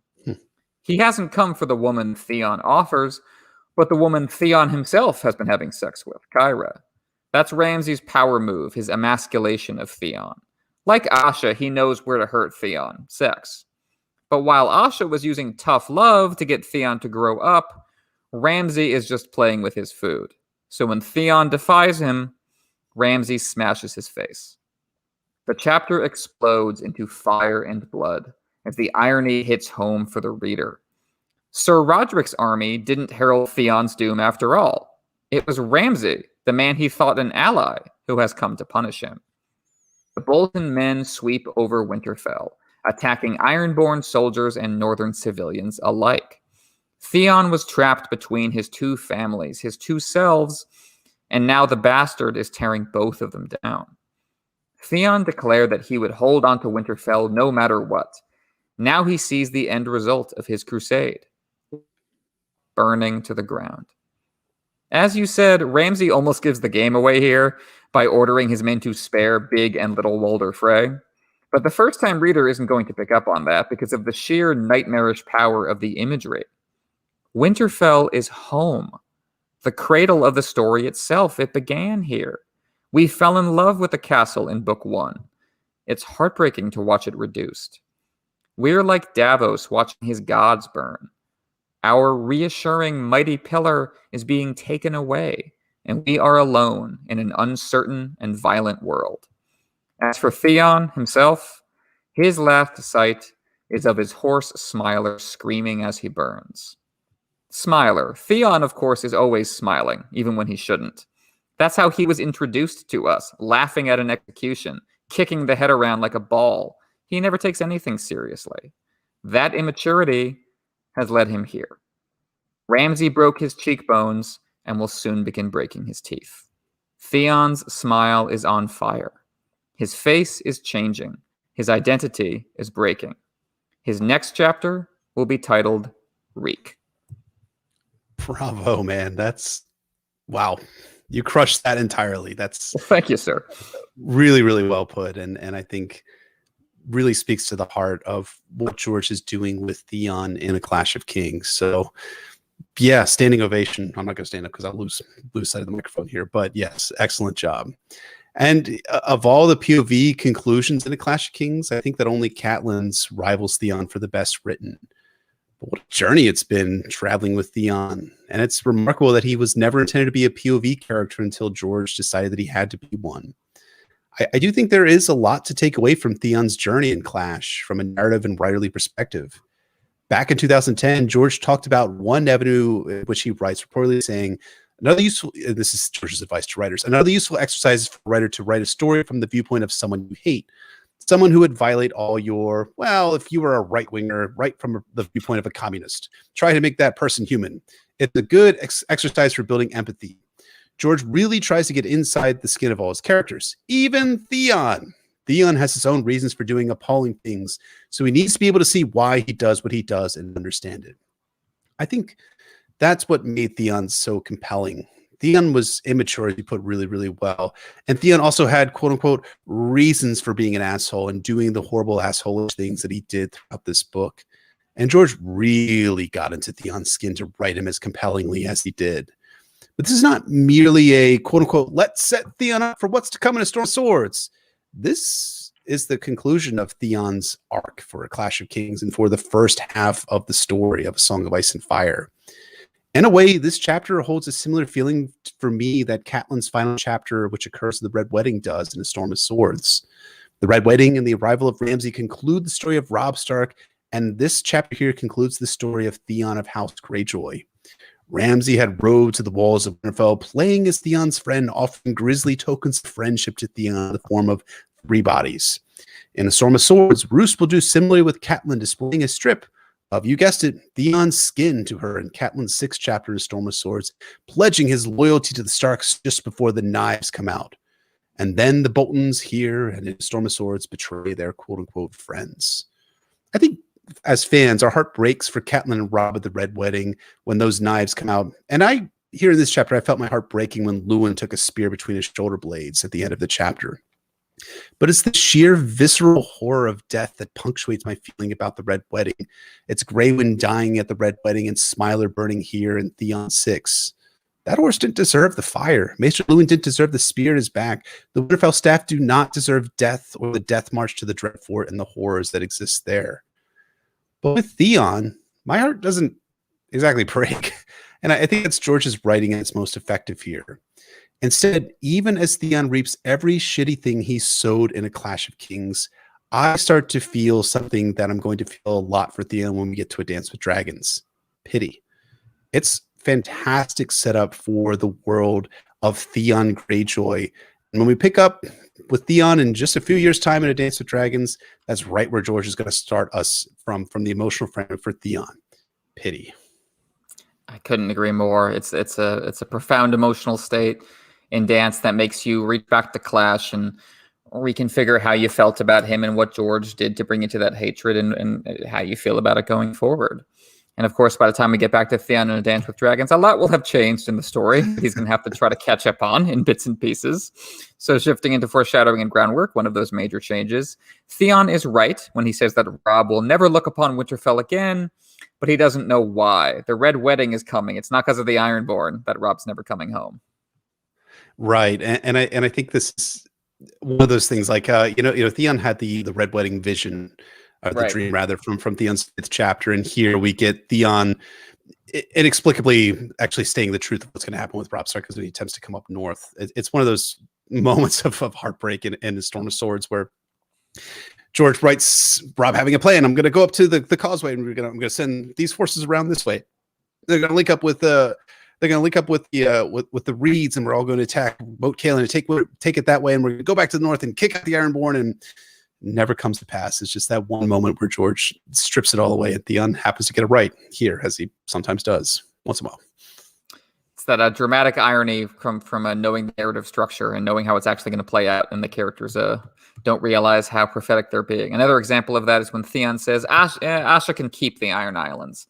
And that might come true, too. If her story ends the same way as it does on the show, she will indeed end up in charge of the Ironborn. And while I think, obviously, her story is going to go in a different direction, because she's not going to the east as she did in the show, I think it's a good bet that Asha will probably end up in charge of the Ironborn at the end. I think that's fair to say.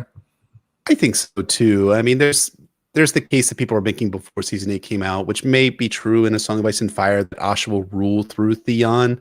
Yeah, that could still well be.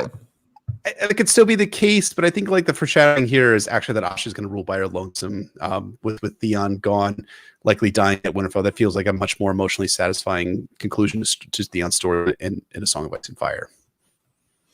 So another bit of foreshadowing here is when Luwin says that the battle for the North will be fought among the ruins of Moat Cailin, emphasizing for the reader that when it comes to how we're going to sort the North out politically in the future, it really depends on who holds Moat Cailin, who holds the key, who holds the doorway. And we will see the end result of that play out also from Theon's perspective in A Dance with Dragons. Again, a lot of time has passed and he's been forced into the Reek guys, but he's the one actually who helps end Ironborn control of Moat Cailin on behalf of the Boltons.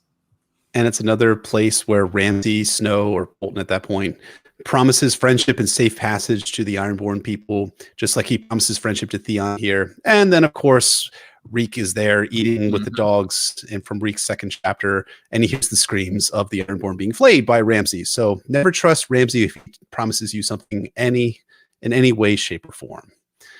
So despite what seems like the utter destruction of Roger Castell's army here in this chapter, some of his men actually do survive the battle, and they melt away into the Wolf's Wood. And then, as Stannis recounts in that letter he sends to Jon in Jon's 7th chapter in A Dance with Dragons, a lot of these guys end up joining up with Stannis' army, which creates an interesting dynamic where Stannis might know about the Bolton betrayal of the Starks here and might leverage that to his, propaganda advantage. Although we are talking about Stannis here, so probably not. Yeah, that's an interesting little tidbit. I kind of wish George hadn't brought those guys back, because it does kind of expose a problem, I think, with this storyline as a result of George trying to hastily make it fit the Ironborn instead of the Lannisters, which is that really if any of Sir Roderick's army, if any of his men make it out of there alive, you'd think they'd be able to find a way of warning the rest of the North what happened, like that Ramsay betrayed them, that the Boltons are active traitors. Like, most of these guys are from Castle Kerwin, which is right down the road. Mm-hmm. Did none of those guys make it back? There's no sign that Ramsay ever conquered Castle Kerwin, you know what I mean? Right. To cut off, so really, logically, some of those guys should have gotten to a position where they could send warning to Robb, hey, the Boltons are traitors, don't trust them.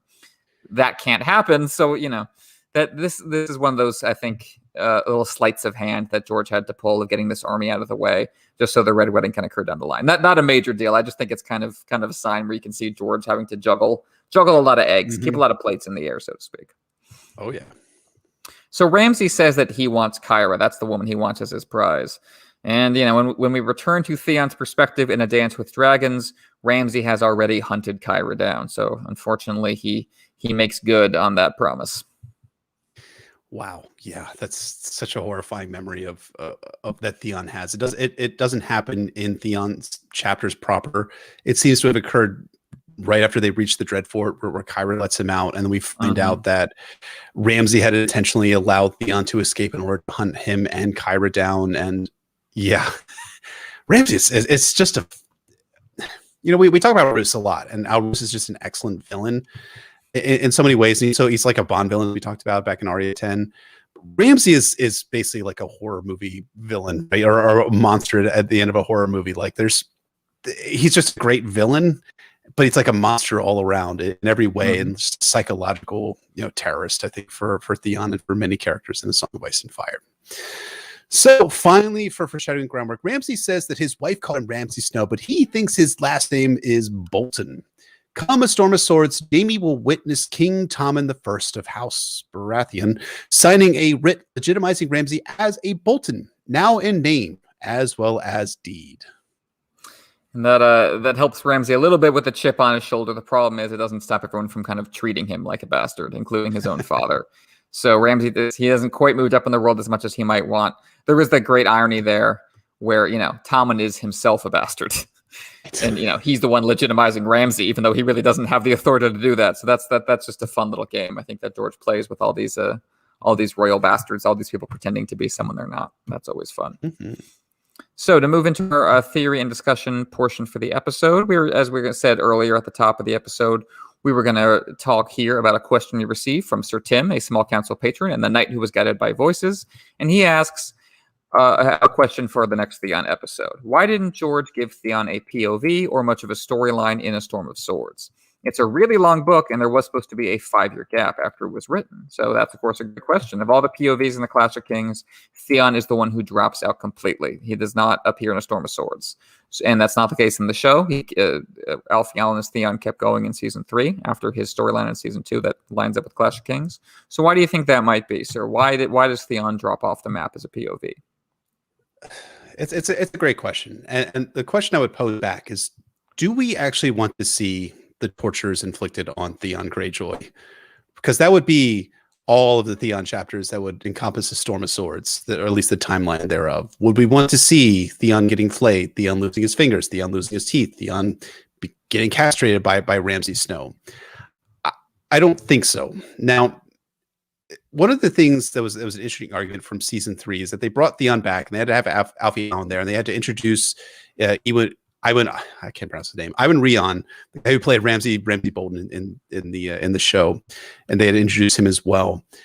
And what was the dynamic that was thrown? What was the term that was thrown about what happened to Theon in Season 3? It was torture porn, right? It was just Theon getting tortured and getting mutilated and getting abused, and it was just hard to watch. Now, I think you wrote really, really strongly about this, and maybe you may or not remember this. I remember this. You wrote really strongly about this, about how George pulls away at just like the moments where he doesn't want us to indulge in that feeling of just the actual pain of someone, of what they're experiencing. He'd rather like us to see, fill in our minds with the imagination angle of it, which is why it's not explicitly confirmed that Theon is castrated, but Theon does enough references to it that we can understand that. But also at the same time, it does get the feeling of being a little bit exploitative, right? In terms of writing, would you like to write Theon getting tortured for 4 or 5 chapters?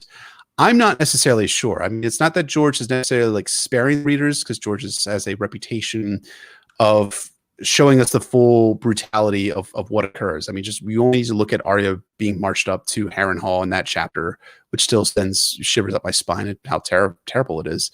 But at the same time, I do think it's important to note that George wants us to be a little, at least one step removed from the terrible things that are happening here.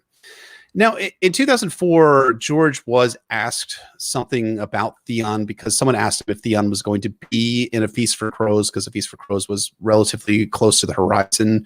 And George said Theon won't be in A Feast for Crows, but that's not to say he won't turn up again in some future volume. He's not dead, though at times he wishes he were. And the question I pose back to you, sir, is do you think that Theon showing up in a dance with, I mean, obviously his chapters are awesome and effective and amazing, but at the same time, like, would you have wanted to see the build up to Theon in A Dance with Dragons and all the chapters that would have occurred that showed the transformation of Theon into Reek? For me, the answer is no, but I turn the question over to you. I don't think so, especially. I think they would probably be pretty repetitive, and I think they, as you say, they are more powerful in our imagination than they would have actually been on the page.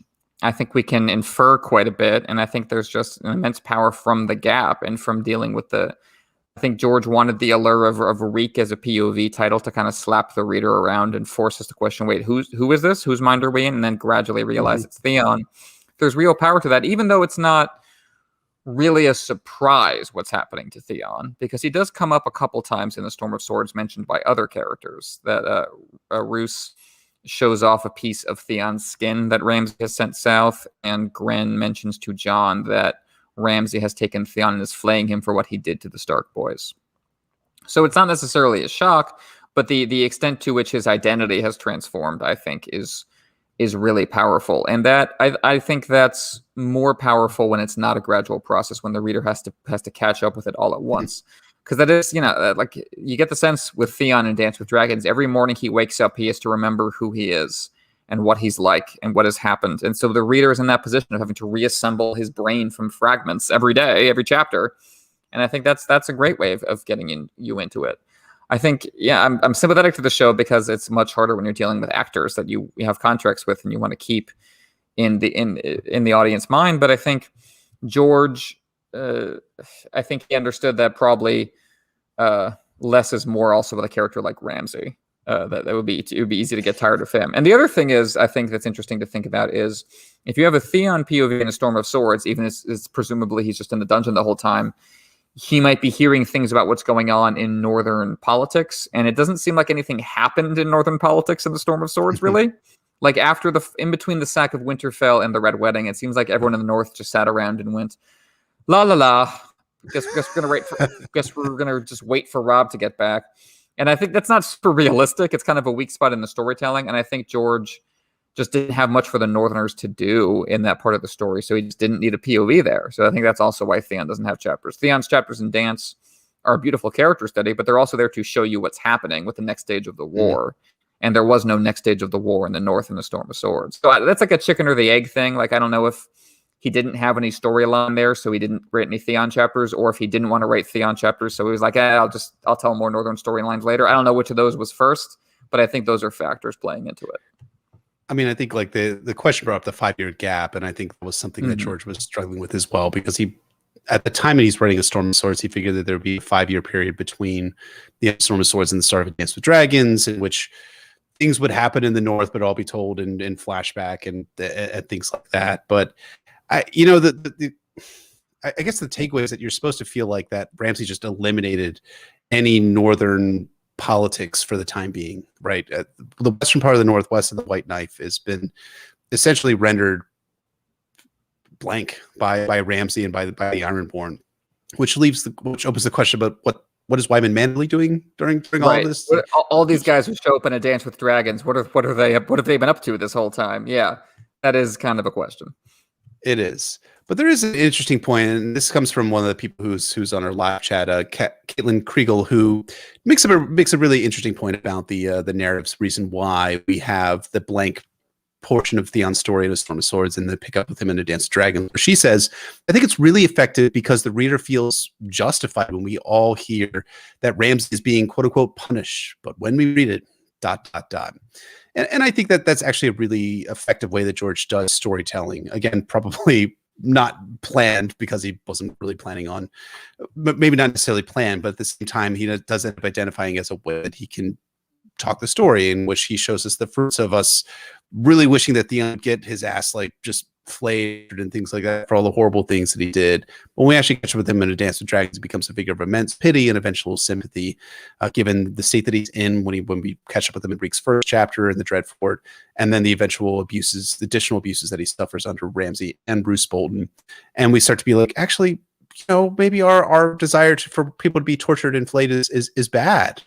That's something that we may not necessarily should be seeking after. So that becomes a really good narrative touchstone that George uses for Dance with Dragons. I totally agree with Caitlin. It's definitely kind of a gambit he's playing with the reader, and he wants our sympathies to be questioned in that regard. So that structure only helps for sure.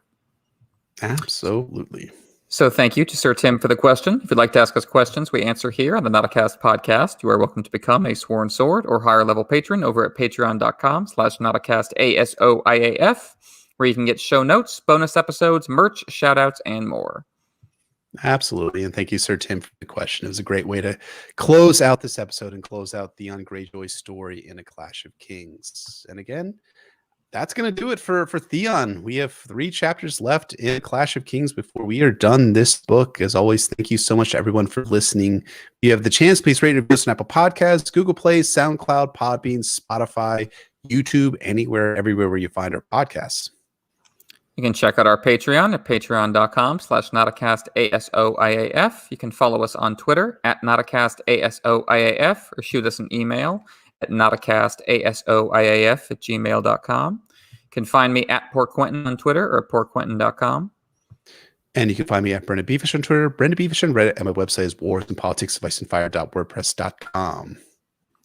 We want to shout out and thank our high lords and ladies on Patreon. Red Relu himself, who has renounced his allegiance to the Squishers, Lady of a Thousand Words, Septon Maribald, the Shoeless Sage, Sister Winter, Lady of the Wolfswood, Nessie the Elusive, Warden of the Neck, Defender of the North, and Keeper of Secrets, Sir Thomas the Raven Knight, Lord of Blackwood, Sir Way of Course, Matt Warden of the Sanguine Shore, Lord Sam K, Wisdom Benjicott, Alchemist of Sets and Quanta, Mage of the Arts of Boolin de Morgan, Tibbs the Great of House Catnapping, Lord J. Manderley, Baker of the Frey Pies, Septon Lady Silverwing, Kaboth the Unfrozen, Lord of the Bricks and Castle Crimson Light, Sir Keith of House Corbray, Wielder of Lady Forlorn, Lord Andrew, Warden of the Dubai Sands, Lord Young of the Ghost Woods, Lady Mira Reed, Wielder of Dark Sister, Slayer of Tinfoil, Sir Will of the Narco-Syndicalist Commune, Lord Clay, Sir Small Paul, Guardian of the Stone Haven, Defender of Donatar Castle, Septon T-Bone, Refined Wrangler of Icy Arachnids, Lady Veronica, who was abandoned the orphans at the end of the crossroads to become the Queen of Memes, Lady Danielle of House Lannister, Titanium Pirate, Lady Joan, Lady Ranger of the Frostfangs, Lady Amy Blackfire, Analyzer of Chinese Literature and Dismantler of the Patriarchy, Sydney of House Co, Hotties in the Summer Isles, Random, Fierce Protector of Cripples, Bastards, and Broken Things, Sir, Lady, Jordan, Defender of the God's Eye, and Lord Peter. Thank you so much to all our high lords and ladies. Absolutely. Thank you, folks, so very, very much. So join us in 2 weeks' time for A Clash of Kings Tyrion 15, as Tyrion suffers a series of nightmares, only to wake up in his even worse reality. But next week, we'll be back for our slosh/drunk review of Zack Snyder's Justice League, which I hear is a masterpiece. Am I hearing this correctly about the early reviews of the movie? Like 3 Citizen Kanes in a row. That's what I'm hearing. Like 17 versions of Seven Samurai. No, it's gonna be a delightful time getting drunk and talking about this thing that somehow exists. Our 4-hour baby, the Snyder Cut. That'll be a hoot. Cannot wait to do that with you, sir, and with you all watching. So thank you so much for listening. Thank you to all of our patrons again for supporting us. And we'll see you next week for Justice League and in 2 weeks' time for A Clash of Kings Tyrion 15. Whew. Woohoo. Theon in the bag. Theon, bye-bye, Theon. You won't. Enjoy yourself. You like a... So this might be like completely like just self-centered, but I go back and try and listen to our episodes about like from various point of view characters. I'm wondering if like we get to Theon, like Reek's first chapter, whether I'm going to come back in like 2025 and be like, oh, I got to go back like 200 episodes to get to like the last Theon chapter. All the way back at the end of the files, like it's a giant file cabinet. You got to pull it all the way out, right? All the way back to Clash of Kings. I mean, yeah. I'm looking forward to when we get to Theon and A Dance with Dragons, and forward to it. I just, gosh, yeah. We talked about this before in our we do a mini-sode for our small counselors and our high ladies and high lords patrons, but we had a lengthy discussion at the end of that mini-sode about our favorite Theon and Dance with Dragons chapters, and yeah, it's they're all good. They're all amazing. They're all amazing chapters, and you have an excellent. Is it a 5-part series or 3-part series on Theon from yeah, I never from your old bothered blog. to finish. But yeah, I used to write about chapters in Noose until I started talking about them with you. Much better this Well, way. you still write about them. Oh, true. Just I then talk about them. Really, I've just added more steps to the process. I'm smart. We're very smart people, Jeff. What were we thinking with this? Are we smart? I mean, we made more work for ourselves. We're just what geniuses. We did that. I mean, I mean, for the record, for those of you who are interested in such things like this document was 37 pages and 14,661 words. So we've never stopped writing about A Song of Ice and Fire, but now we write and then we talk about it right afterwards. So, it's great. We'll graduate to performing that with, like semaphore and smoke signals, interpretive dance. It's going to be a whole multimedia thing. And you get to play Stannis, and I'll be Melisandre once again for these live streams. Amazing. Exactly. It'll be fun. All right, we'll take a few questions here. So we'll sure, absolutely figure out how these things are going. I forgot to ask some friends something because I'll be on doing a podcast guest appearance here relatively soon, but I forgot to ask them if I can reveal that officially yet. So I know one of the people is listening and watching. So if I'm allowed to reveal it, let me know in the comments. But yeah. All right. First question comes from the Happy Masquerader, who asks, at Notcast podcast, how the heck is Theon going to avoid execution in Stannis' camp? It seems pretty inevitable, but I can't imagine his story ending there. So how's Theon going to avoid Stannis burning him? Judging from the Theon wins chapter at the end when the birds are calling his name, my guess has always been that Bran and Bloodraven intervene from the tree when Stannis is just about to execute Theon in front of it, leading to the hilarious image of Stannis having to do what a small boy in a tree tells him, which would just be wonderful. But that's my guess. I could see a dramatic scene where Stannis is just about to execute him, and then Bran and Bloodraven intervene and maybe offer Stannis help, or say we can use him against so something to keep him alive. The reason why I love that theory is because it's because Bloodraven is like an ultimate pragmatist, right? He's the actual guy that Tywin Lannister thinks that he is, right? He's the guy that, although of course he's a bit more like Tywin Lannister too, with all of his murders and stuff like that, and his stuff with Shira Seastar and stuff like that. But I just imagine like Bloodraven going like, well, we do need to get the Boltons out of the way because we really, really need to focus on the threat of the others coming down. So yeah, I can see that. I got to use Stannis, I guess, to do that. So I'm going to work that angle, and then I'm going to have Jon come in right afterwards and steal the thunder from Stannis and take the North back. That's pure Bloodraven. Yeah, you're totally right. That's why I like the theory. That's why I like it on like a storytelling level. I like it on the humorous, the comedy level of having just have Stannis talk with a tree. I think just imagining that is just. I'm going to reread that passage like over and over again. I hope so. That would be a real hoot. It's just his jaw. It would just be great. That will be great. Real quick from oh yeah, sorry. I was going to say from Pedro. No, go ahead. Pedro wanted us to shout out the podcast Empanada de Lamprey Pie that has been around for a year today. Which they're a lot of fun on Twitter. So congratulations to Empanada de Lamprey, aka Lamprey Pie. They've been around for a year as a podcast. So clap. Thanks Pedro for bringing that up. Gosh, I love the idea of having a podcast named the Lamprey Pie Podcast. It's like the Devil's Fingers podcast. That was like a really clever name. And now we have a Lamprey Pie podcast. That's fantastic and awesome. So yeah, congratulations to you folks. And to many, many more years as we'll all be doing this business together for a long, long time. So I am able to reveal, according to Mary, that I'll be a part of the Learned Hands podcast. We'll be covering the justice/injustice of the Brotherhood of Banners and what they do get up to in the Game of Thrones, the Clash of Kings, the Storm of Swords, and of course the Feast for Crows. So we'll be covering all of the various justice issues surrounding that. And I'm really looking forward to that. We're actually going to be recording that tomorrow night, and I should be out at some point thereafter. So it'll be It'll be a lot of fun to cover that. And again, another long document from what I understand. I got to load it back up again and then take a look at what they're doing. So yeah, should be a lot of fun. Hell yeah, that's great. All right, Caitlin's. Oops, sorry about that. not a hot pie, hot cast. Okay, that's a good one too, Renzo. Marco asks, had Balin rebelled while Ned still ruled in Winterfell, would he have followed through with executing Theon? Does the answer change if Theon is a child or an adult? That's a great question. What do you make of that, sir? Yeah.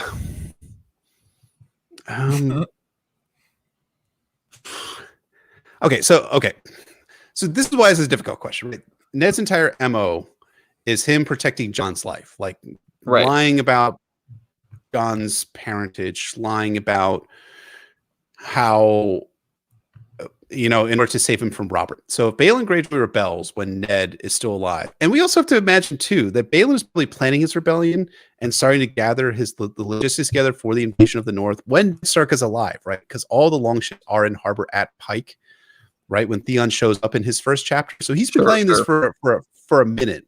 It's not like they could just assemble the army and the navy and everything like that to bring them together. So he's been playing this for a moment. So you have to imagine that Ned Stark died. Maybe he started the planning as soon as Ned Stark was arrested. I don't know. The timeline's a little bit unclear. The question though is whether what would Ned do if Ned was alive with Theon? And I want to say that Ned would send Theon to the Night's Watch, but that is extremely hopeful. Because Theon makes numerous mentions to the fact that Ned's great sword was held over him, and he lived in fear of that sword. And here in this chapter, he talks about how he had a noose around his neck the entire time that he was a ward / hostage of Winterfell. So to me, I think Ned would execute Theon, but I don't want to say that. I'll turn it over to you so I can stop stumbling around as I try to wrestle with it in my mind. What do you think Ned would have done? Well, I think that the second part of Margot's question about whether it makes a difference whether Theon is a child or an adult, I think probably would make a difference. I think Theon, as he exists now, I think Ned would find that easier. I remember he says to Catelyn that when he's giving her orders to prepare for war, he says, from now on, a close watch must be kept over Theon because we might need his father's longships in the war ahead. So that seems to be how Ned is thinking about it. Like, not that I'm going to execute Theon, but like I can use him as a hostage to force Balin to fight for me. If he learned that Balin was going to do the opposite, I think Ned would have. I think Ned could maybe get away with sending Theon to the Watch, but I think he would lose some face in front of his lords for doing so. Yeah. In the same way that I think. I appreciate what Lewin is saying to Theon about you should take the black. Sir Roderick will let you take the black. I don't know if Sir Roderick would necessarily let Theon take the black. Like, I think he would have to weigh that decision because Theon killed 2 Stark boys. Like, that politically, the Starks look really weak if they let Theon live, even at the Night's Watch after that. Like, I don't know. That's difficult.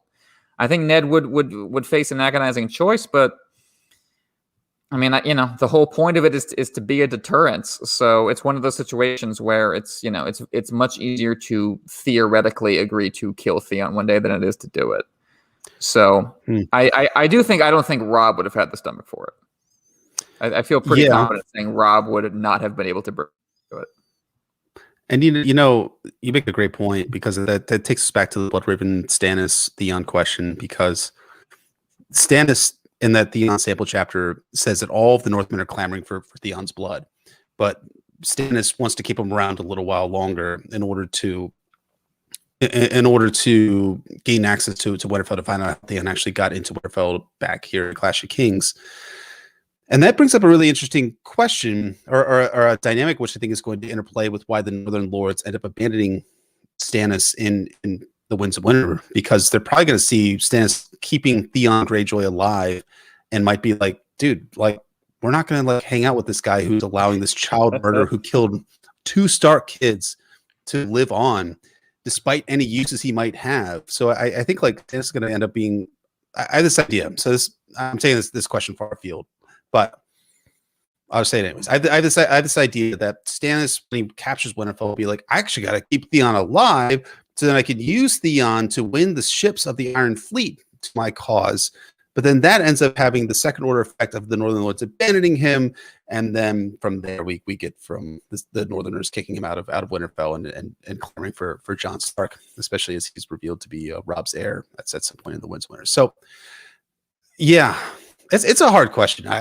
It's something that I feel like that George intentionally didn't get around to, because it would have been an impossible question for him to answer, because I think we're supposed to really love Ned Stark.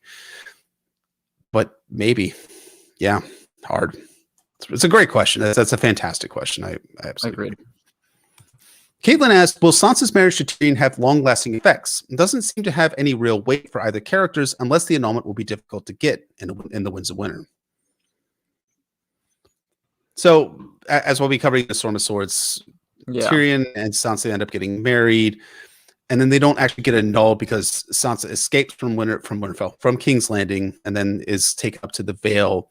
And then Littlefinger is planning on betrothing Sansa to Harry the Heir, but there's no mention made of Tyrion Lannister. So will it actually have any weight of Tyrion and Sansa's marriage? I mean, if the show is any indication, there's going to be a throwaway line, and then that's going to be it for that, the resolution of that conflict. I have to imagine there might be a little bit more. It might be a bit more consequential, because Sansa will reveal herself, and will also has been well known because to have married Tyrion of House Lannister, because Robb and Catelyn find out, at River Run. Roose Bolton finds out at Harrenhal. So the word has gotten around that Sansa Stark is married to Tyrion Lannister. So her, committing in quotation marks bigamy would be probably problematic for Littlefinger. Although I can imagine him having some sort of annulment plan in place. I imagine Littlefinger having some sort of plan to set Sansa and Tyrion apart so that he can, wedge her for Harry the Heir before Harry buys it 5 minutes after they end up, placing rings on each other's fingers. What do you think, sir? I think the Tyrion Sansa marriage is not one of the plot beats I'm super fond of. I think it fulfills its function it makes it very difficult for Sansa to be held responsible for what happened with Joffrey in a way that impinges upon Tyrion. Like if Sansa and Tyrion weren't married and then Joffrey died and Sansa vanished, everyone would probably assume that Sansa did it and they wouldn't necessarily connect it to Tyrion. But because Sansa and Tyrion are married and Sansa fled and Tyrion picked up the goblet, then that means they were in on it together. So I think George was setting that up, as well as giving Tywin some kind of plan for what to do with the North. I'm going to give it to of Sansa and Tyrion. That's my plan. And I think, it works for Tyrion's character arc in terms of his tormented sexuality, hatred of his father, et cetera, et cetera. But yeah, I don't really see a huge room for it in their character arc. Neither of them thinks about it very much. They've moved on to other characters and other important theaters of war. I think Sansa's largely all going forward. Tyrion's going to revolve around Dany and King's Landing. So I think it served its job. I think if it does come up again, I think it might be like Sansa and Tyrion cross paths and go, oh, how much we've changed, which was also just kind of the thing of the show. So yeah, I could see it not being more than that. Yeah. Yeah, I mean, I agree. It is kind of one of the weaker points in A Storm of Swords. I mean, there's some great dialogue moments at the wedding feast where Tyrion threatens to geld Joffrey. I think that's an interesting moment from that chapter. But it's again, it's so hard to say what George was planning when he's writing A Storm of Swords, and then he's like, oh gosh, I'm gonna have a 5-year gap, so I'm gonna allow these plot points to develop, and Sansa will show up as a 20-year-old, and yeah, that's just a little bit. The dynamic is a little interesting, and so we'll see what happens. But I agree, it's probably not gonna have a huge plot significance going forward. Up from Winterfell, aka Mary from the Learned Hands podcast, asks, I'm curious what you think about Jon's decision to take wildling hostages at the Wall, and whether it is at all driven by his memories of Theon, and if it was a good choice. Yeah, that's a great question. Yeah, I hadn't thought of it whether it was considered driven by his memories of Theon. Obviously, Jon doesn't like Theon very much. I don't know if he saw that as normal practice. Maybe he just figured that's what you do. I think that Jon's decision to take wildling hostages was a better decision than Ned's, because I think he he used it to get buy-in from northern lords. He used that to get buy-in from northern lords as a way to get the wildlings through the wall. It was a piece of a larger strategy that I think is good, rather than taking Theon hostage assumes that in itself will do it. Like we don't see Robert or Ned having like a larger scale plan to integrate the Iron Islands. There's no like, how do we make it so they don't want to rebel again? That's never it. It's always, how do we like force them to never do it again? And like, that's short-term thinking. Like John with the Wildlings thinking, how can I integrate them? How can I make us act as though we are one people? And, and the clansman says, oh, we used to give hostages to Winterfell, and now they don't have to do that anymore because they're part of the realm. So right. I think that John has better intentions. I think there are still pitfalls to a hostage negotiation situation, as always. Yeah. And I think too, John has made positive steps to integrate the wildlings in with the North as a whole, and that he established, the Thens as a noble northern house, and has married Sigorn of Thens, Sigorn, who's the Magner of the Thens, to Alice Karstark in John's 9th chapter in A Dance with Dragons. So he already has this setup here where he's like being like, hey, we'll take hostages now. We'll get the buy-in from the Northern Lords, but we're also showing you that if you like are good to us, you join us in our cause, at least the anti-other cause as it stands right now, that you can have a stake in the North itself. So I tend to think it's better than not. The problem is, of course, that John dies in his final chapter, and George has said there's going to be a lot of chaos at the wall, and I'm really concerned about those wildling hostages at the with Owen Marsh or whoever ends up taking charge of the Night's Watch. And of course, we also know that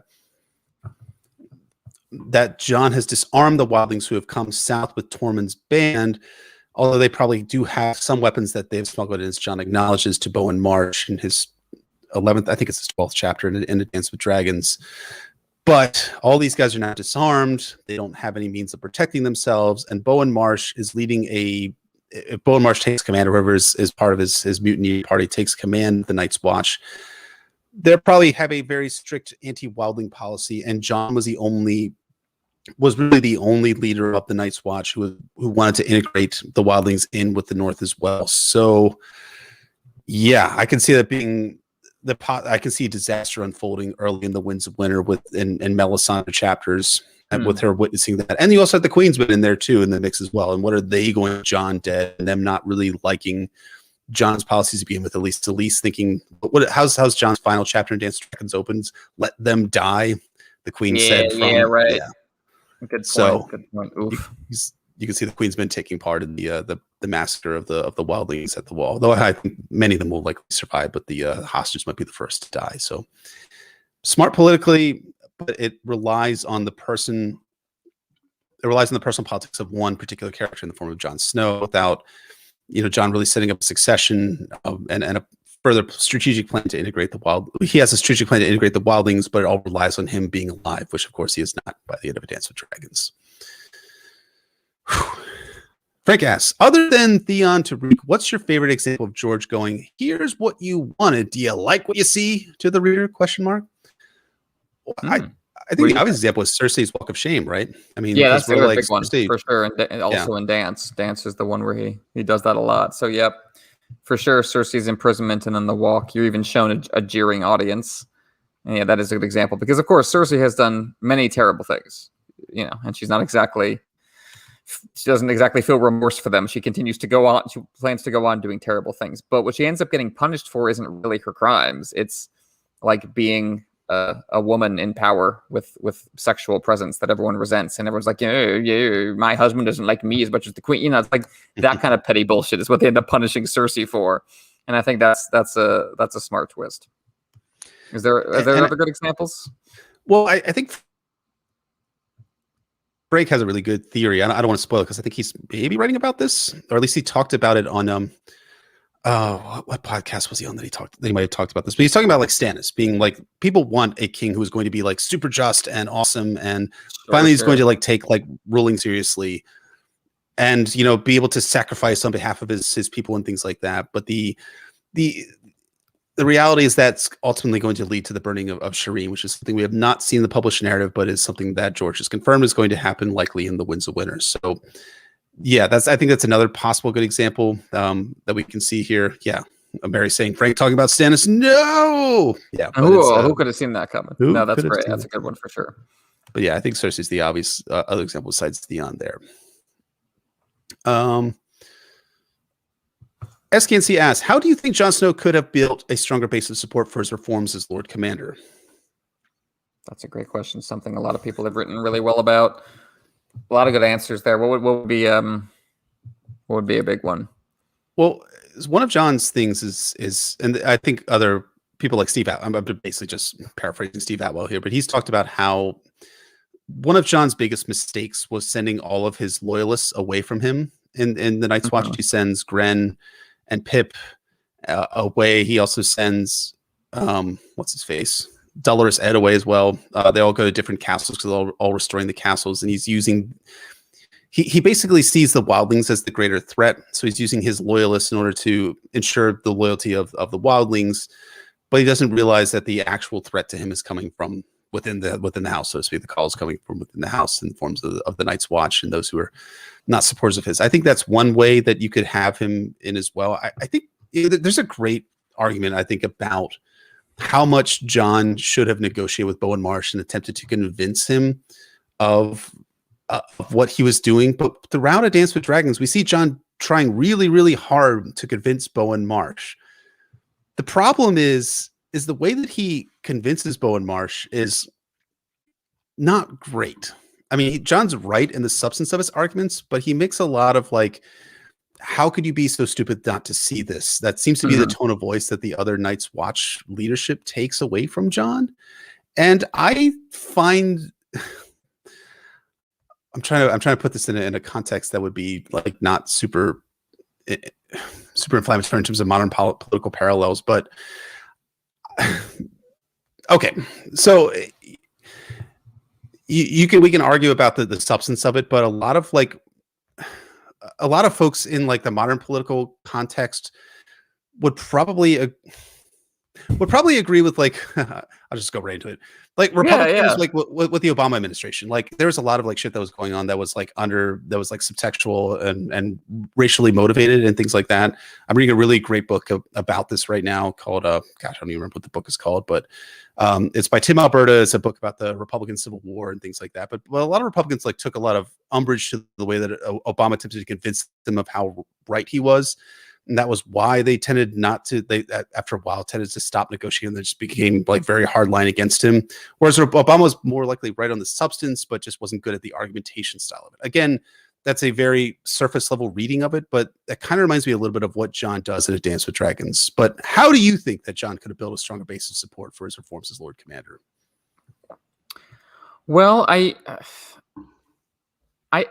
part of this is I don't know of how deliberate this is on George's part, but it's not made clear exactly how seriously Bowen Marsh and his allies take the White Walkers, because Jon brings them up, like he says, if we let everyone die at Hardhome, they'll come for us. They'll come for us as enemies in the night. They'll raise them up, but like I don't know, Bowen Marsh doesn't seem afraid enough, for dealing with that. So I don't know if he disbelieves the story about the White Walkers and their zombie army, but the wildlings seem just way more present for him, and he hates them, and he has a very visceral attitude towards them. So, because for me, like the way you get people on board with the wildling reforms is you emphasize over and over again, hey, there's ice demons coming, a gigantic zombie army. So maybe put aside your petty bullshit against anyone who's not the ice demons with their gigantic zombie army. And this is a case that Jon never really makes, and also that Stannis really doesn't make in Dance. And part of me thinks that the reason they don't make that case is just George doesn't let them. Fifth book, not the seventh book. So it's not the time to get the coalition together to fight the White Walkers. So he can't allow his heroes to do it yet. But like, if you're not going to do that, It's really hard because if you don't make the case in terms of the White Walkers, then the only case you have left to make is the humanitarian one, which I agree with, that that the wildlings are people and that they're no different from the people on the south side of the wall. So why are we keeping them north of this giant ice wall? The problem with that argument is that Bowen Marsh doesn't care about the wildlings as human beings. Right. So that's just a no-go. Like when Jon says, "Hey, there are women and children at Hardhome," and Bowen Marsh goes, "Yeah, wildlings." Like, so that's a brick wall. Like, there's nothing Jon can do about that.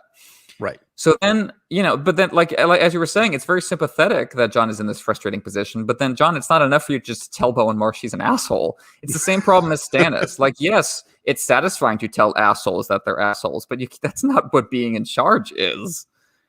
So it's tough.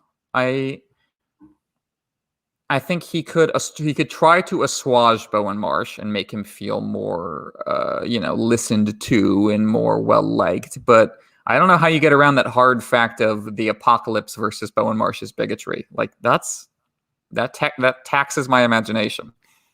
I mean, here's something that he could have done. He could have sent Bowen Marsh away, right? He could have said, "Okay, I need you to run the mission down." Like, he could have put a Jeor Mormont. He could have sent Bowen Marsh down to King's Landing to recruit more Night's Watchmen. Take a little vacation, Bowen. You head away from Castle Black for a little while.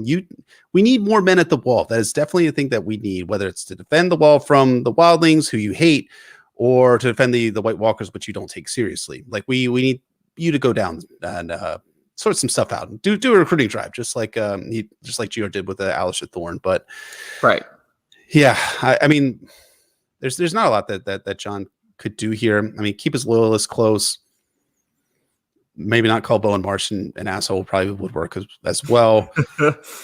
I think it's interesting though that Bowen Marsh, for as much as he disagrees with Jon, and as much as he doesn't think that Jon is making the right calls as the Lord Commander, he also follows through. He does his job as the Lord Steward, or the Steward of the Night's Watch.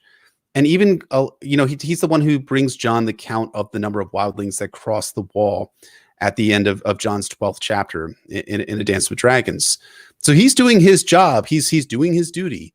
And it's only when Jon makes his big dumbass speech at the Shield Hall that Bowen Marsh finally decides to go through with the killing. Now, I know that's a little bit controversial. I know that people think that Bowen Marsh was going to kill Jon anyways. But I would note that seems to be the event that is the genesis of the killing of Jon Snow. Not the genesis of the what's the word I'm looking for? It's the spark in the moment, but I right. do think Bowen Marsh had a plan to move against Jon. I don't think the plan they were going to go with is stab him in public. Like, that seems to be a desperate move born of the desire to prevent Jon from carrying out his declared mission in that moment. But it's also, the assassination is also, that's a for the want of a nail falls a kingdom situation. Like, even if Jon had made more of an effort to bring other people in on his coalition, would have been enough to stop those particular 4 guys. I'm not sure. Yeah. Mary says the word I'm looking for is catalyst, which is true, and Eric R says the tipping point, which is also true. Both are lots of good words. Lots of good words. Many good words that I could have used there in that moment. But yeah, so it's a difficult question, and I think that George wrote it intentionally to be an impossible thing for Jon to solve, and that ends up being mixed for great writing. I think Jon's story in A Dance of Dragons is my favorite storyline from that particular book. Even though, as the Girls Gone Camp podcast have put it, it does get a little bit repetitive. Like, when we get to the middle of it's the same things just are hammered over and over and over and over again until we get the entry of the wildlings into the north. All right, take a few more questions to probably call it an evening here, and then we'll absolutely we'll see you all again next week for Justice League. All right, let's see here. Guilty Undertaker asks, George R. Martin could have easily ended Theon's story with this chapter. How would it have affected the story if he had, for better or for worse? Well, we wouldn't know we were missing. Mhm. But yeah, like you could, I think you could have a closed loop with Theon's story here, his rise and fall, and you wouldn't know you were missing the emotional character stuff because it just wouldn't come up. I think George would struggle then to play out the Northern politics plot going forward in terms of POV, because then you don't have a POV with the Boltons. So you either have to like give Big Walder Frey a POV or send Brienne to that part of the story somehow, because you really can't lose out on that. So that's the problem you would have to solve, I think. You got plenty of Greyjoys, so you still got plenty of Ironborn to cause drama, but you need a POV at Winterfell. Right. I mean, you can imagine a story where we don't know what the Boltons are doing, and we don't know. Like we get letters from Ramsay. We get that it appears that from John's 6th chapter in Dance of Dragons, where Ramsay sends the letter announcing his marriage to Arya. We can see like Stannis like sending letters to John as well, but it would be just kind of a blank spot on the map. So I think it would be a worse. Yeah. It would be a worse story. But I think Guilty Undertaker asked the question when we did Davos's 3rd chapter, which what would have happened if it ended Davos's story with him dying on the Blackwater. I think it would have been a lesser story if we had not seen Stannis at Dragonstone after that and wrestled with the ethical and moral conundrums that are presented there. And I think Theon presents something else, which I think would have been a lesser story because we wouldn't have had the plot dynamics, which makes the Dance of Dragons that much more compelling. I think it would have felt like there was something missing in the story. And, I can't say having, read Theon's chapters, how I would have felt if I had not read Theon's chapters, but sure. Yeah, I don't know. We'll see what happens.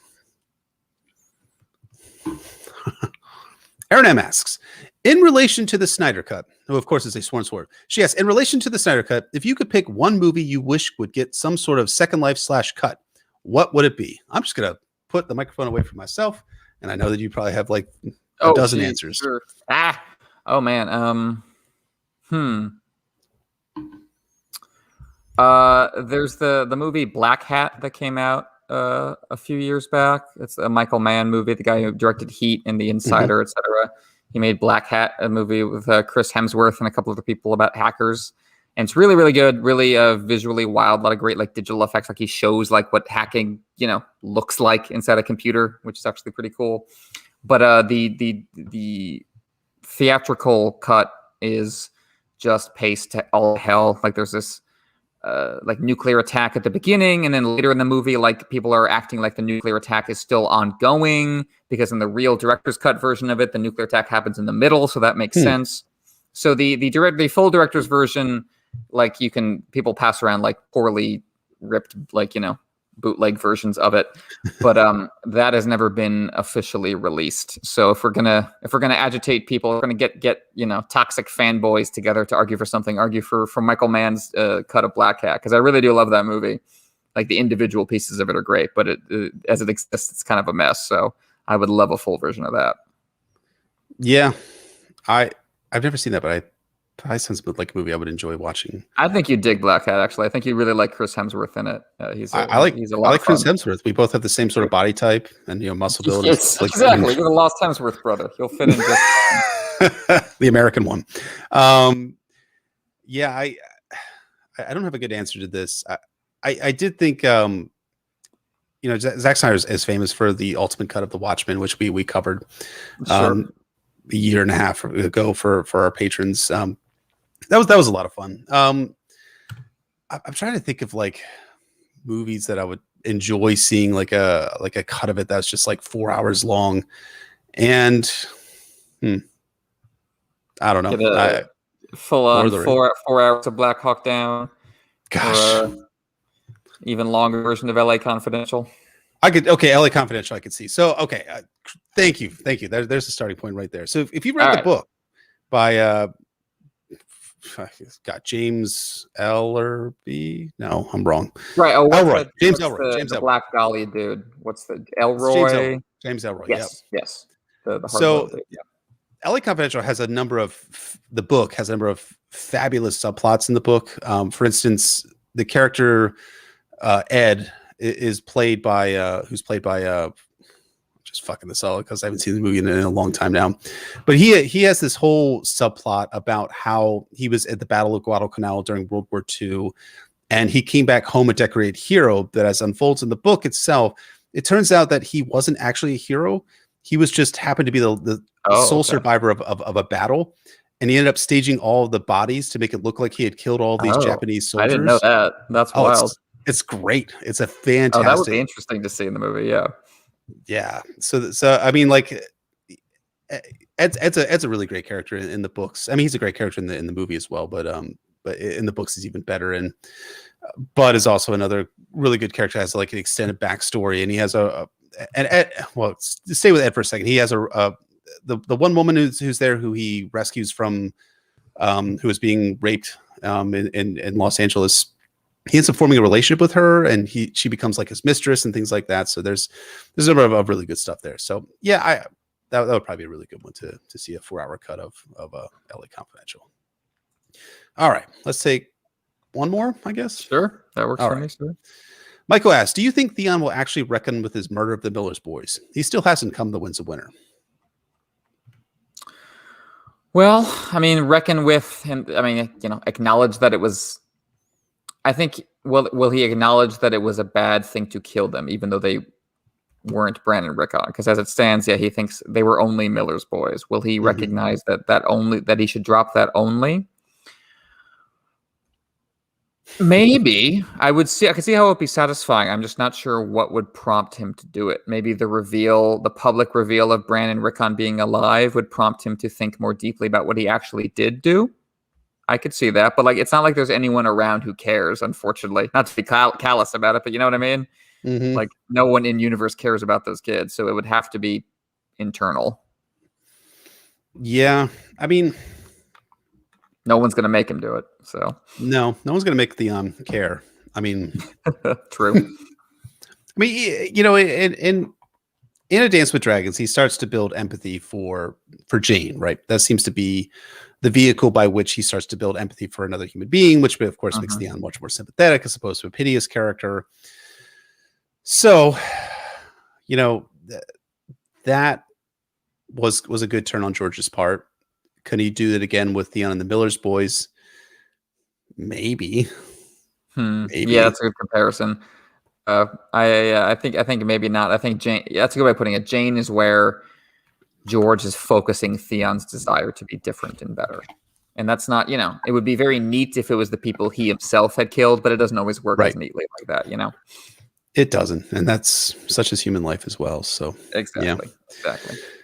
So we'll see what George does in the Winds of Winter and beyond for Theon's story and for the Miller's boys. I don't think he's necessarily done with that storyline, as it gets brought up in that Theon Winds of Winter chapter, and it will likely get brought up again in future Theon chapters as well. So we shall see. All right, folks. Well, it's about 11:30 here on the Eastern Seaboard. I think we're going to call it a night for tonight. Kind of running out of words here. Hope that you all have enjoyed this. We appreciate all of you folks sticking around. There's still have 95 people that are watching here at 11:30, which is awesome. Thank you all so much for your support and your eyes and everything like that. Next week we will be back for our episode on Justice League. So grab a drink, because we will definitely be grabbing a drink or 5 or beyond, and we'll see how that all goes. But in the meantime, enjoy yourselves, stay safe, and we'll see you all next week for Justice League, and in 2 weeks' time for Clash of Kings Tyrion 15.